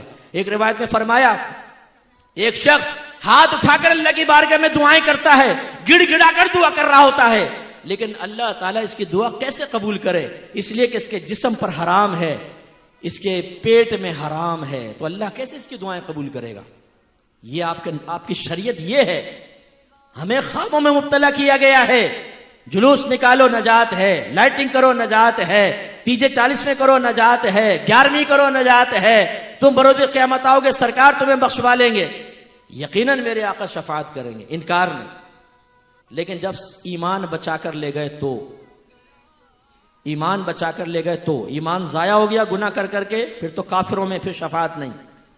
اور فرض کر لیں ایمان بچا کر لے گئے اور گناہوں بھری زندگی گزاری، سرکار نے شفاعت فرمائی، یہ یقین لے کر گئے، یقین رکھیں اس کا انکار نہیں، لیکن کیا یہ بہت بڑی بے مروتی نہیں ہوگی کہ ہماری ہر طرح کی گندگی کے باوجود سرکار میدان معاشر میں سینے سے لگائیں؟ کیا پھر ہمیں نبی کریم کے ساتھ یہ رویہ رکھنا چاہیے؟ صرف اس بھروسے پہ کہ سرکار ہمیں بخشوا لیں گے ہم ان کی نافرمانی کرتے چلے جائیں؟ غلط بات ہے۔ میں آپ ہی سے پوچھ لیتا ہوں، ایک باپ ایک ماں اپنے بچے کو پال کر جوان کریں، انہیں اچھی نوکری دلوائیں، ایک گھر ان کے نام کر دیں، ٹویوٹا کرولا کی چابی دیں، باپ ہر مہینے 50,000 کی گڈی اس کے ہاتھ میں رکھے، اور پھر ماں باپ اپنے کہیں بیٹا ہمارا کہنا مان، یہ کر وہ کرو، کہ میں کچھ نہیں کرتا ہوں، چلو پھر جب آپ اس کو سمجھائیں کہ یار ایسا نہیں کرو، ماں باپ وہ کہے یار میں ایسے ہی کہہ دیتا ہوں، کل جاؤں گا نا دیکھا پھر میں باپ راضی ہوں گے، کیا کہیں گے ایسے بیٹے کے بارے میں؟ یار تمہیں شرم نہیں آتی؟ تم پر اتنے ماں باپ نے کرم کیا اور تم صرف یہ سوچ کر کہ ہر طرح کی بدتمیزی کے جواب میں پھر بھی ماں باپ سینے سے لگا لیں گے، تم ان سے معافی مانگنے کے لیے تیار نہیں ہو، اپنی حالت سنوارنے کے لیے تیار نہیں ہو؟ کیسے آدمی ہو تم؟ کہیں گے نہیں کہیں گے؟ اب آپ اور میں آئینے میں اپنے آپ کو دیکھیں نا۔ اور جتنے بس آخری بات، جتنے آج شوہر حضرات بیٹھے ہوئے ہیں اور جتنے غیر شادی شدہ بیٹھے ہیں وہ بھی غور سے سنیں۔ نوجوانوں کو بڑا شوق ہوتا ہے میری شادی ہو، ایک عدد بیوی آئے، بچے ہوں، کھانا پکا ہوا ملے گا، چائے ملے گی، حاکم بن جاؤں گا میں۔ ارے بھائی ٹھیک ہے، شادی کے بینیفٹ ضرور ہیں، لیکن آپ کو پتا ہے کہ شوہر پر اخلاقی اور شرعی ذمہ داری کیا ہے؟ اپنی بیوی کو علم دین سکھانا، اسے نیکی کا حکم کرنا، اسے گناہوں سے روکنا۔ اگر آپ ایسا نہیں کریں گے، اپنی بیوی کی تربیت، اپنی اولاد کی تربیت، جتنے بیوی گناہ کرے گی آپ کے نام اعمال میں بھی گناہ لکھا جائے گا، جتنی آپ کی اولاد بالغ ہونے کے بعد جتنے گناہ کرے گی سب گناہ آپ کے نام اعمال میں بھی لکھے جائیں گے۔ آپ کے نبی نے یہ بھی ہمیں مکلف بنایا ہے۔ اللہ تعالیٰ قرآن میں فرماتا ہے یا ایھا الذین آمنوا قوا انفسکم واہلکم نارا وقودھا الناس والحجارہ، اے ایمان والو اپنے آپ کو اور اپنے گھر والوں کو جہنم کی اس آگ سے بچاؤ جس کا ایندھن آدمی اور پتھر ہے۔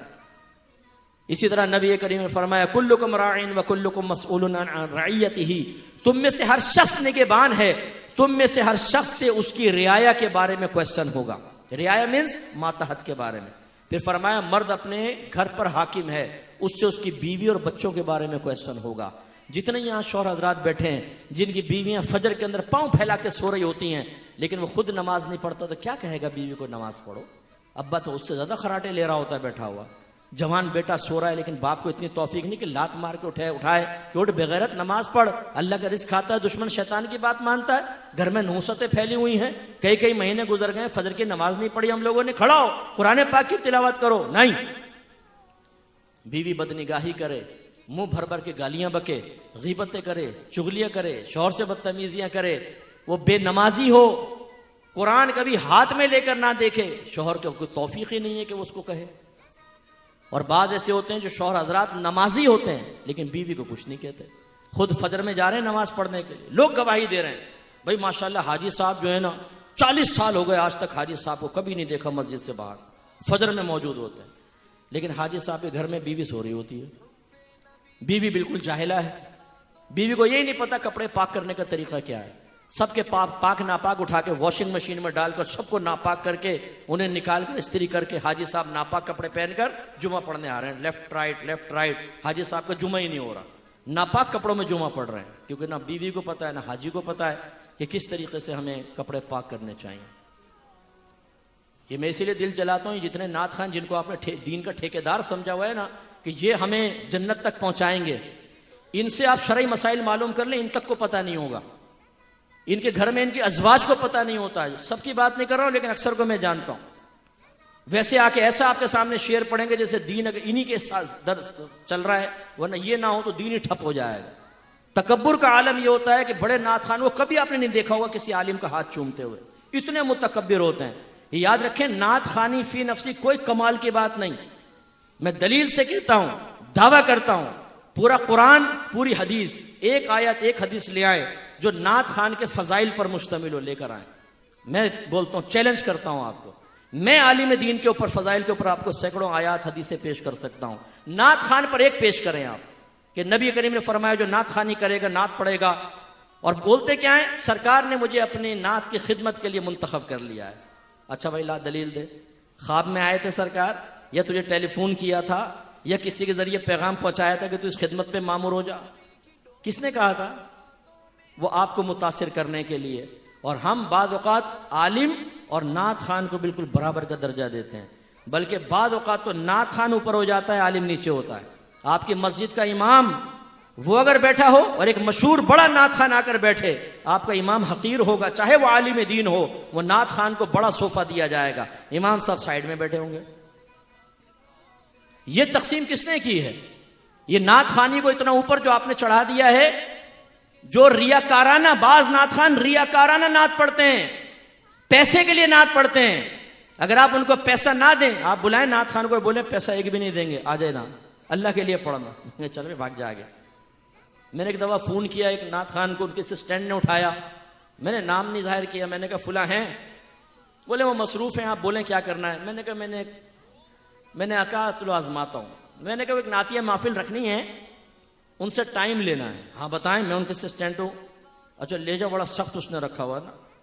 تو میں نے کہا کیا وہ کچھ پیسے سے بھی لیں گے؟ آپ کو کچھ بھی معلوم نہیں، ایک نعت خان اپنا ٹائم نکالے پیسے نہ لیں؟ میں نے کہا اچھا بھائی مجھے پتہ نہیں تھا، کون ہیں آپ؟ میں نے کہا بھائی مفتی محمد اکمل کہتے ہیں۔ ارے مفتی صاحب آپ نے پہلے کیوں نہیں بتایا؟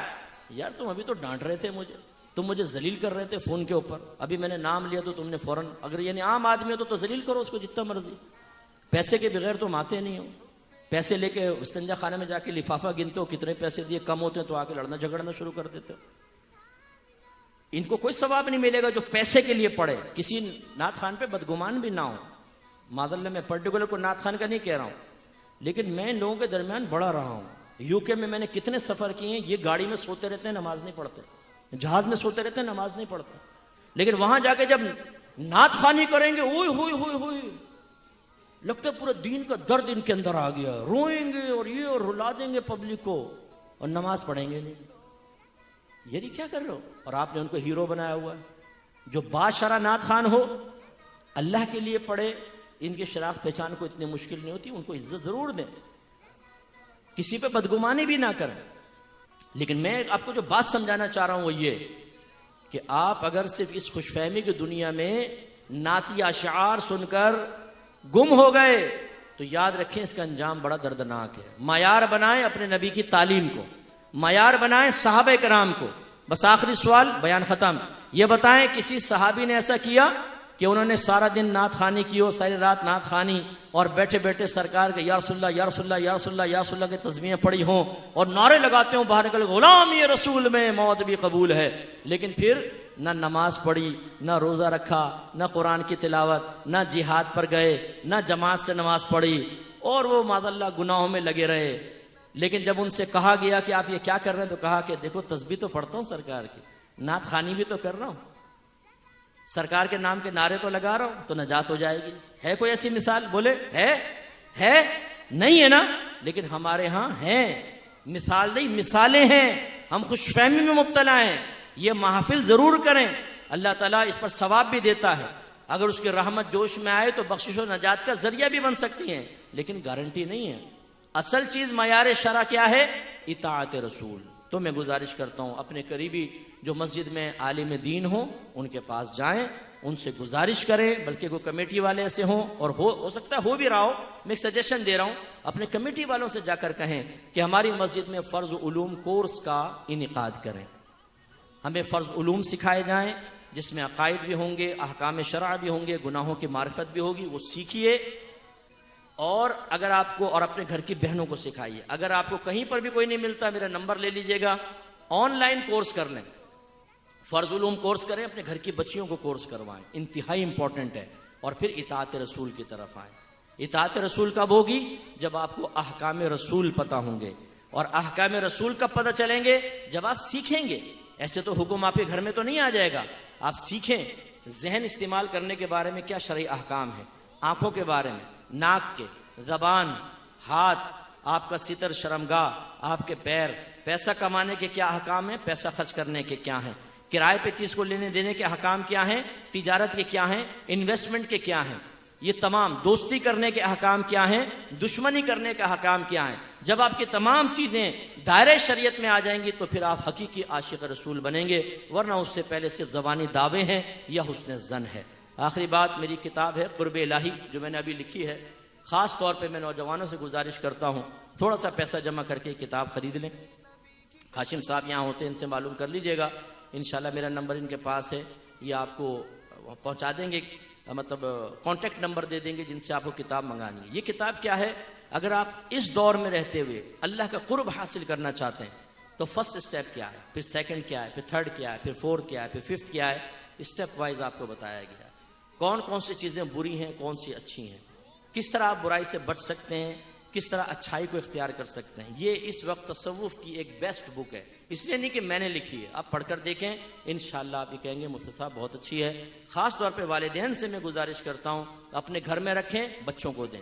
جس تربیت کی کمی آپ کی طرف سے ہوئی، اور اگر بچے بالغ ہو جاتے اور گناہ کرتے آپ کے نام اعمال میں بھی گناہ لکھا جائے گا، تو یہ کتاب اس تربیت کو کامل کر دے گی، فائدہ ہوگا آپ کو، آپ کے بچے پڑھیں گے، نیک بنیں گے، انشاءاللہ آپ کو فائدہ ہوگا، ان کی ازدواجی زندگی بہتر ہوگی، آپ کو فائدہ ہوگا۔ اللہ تعالیٰ عمل کی توفیق عطا فرمائے۔ وآخر دعوانا ان الحمدللہ رب العالمین۔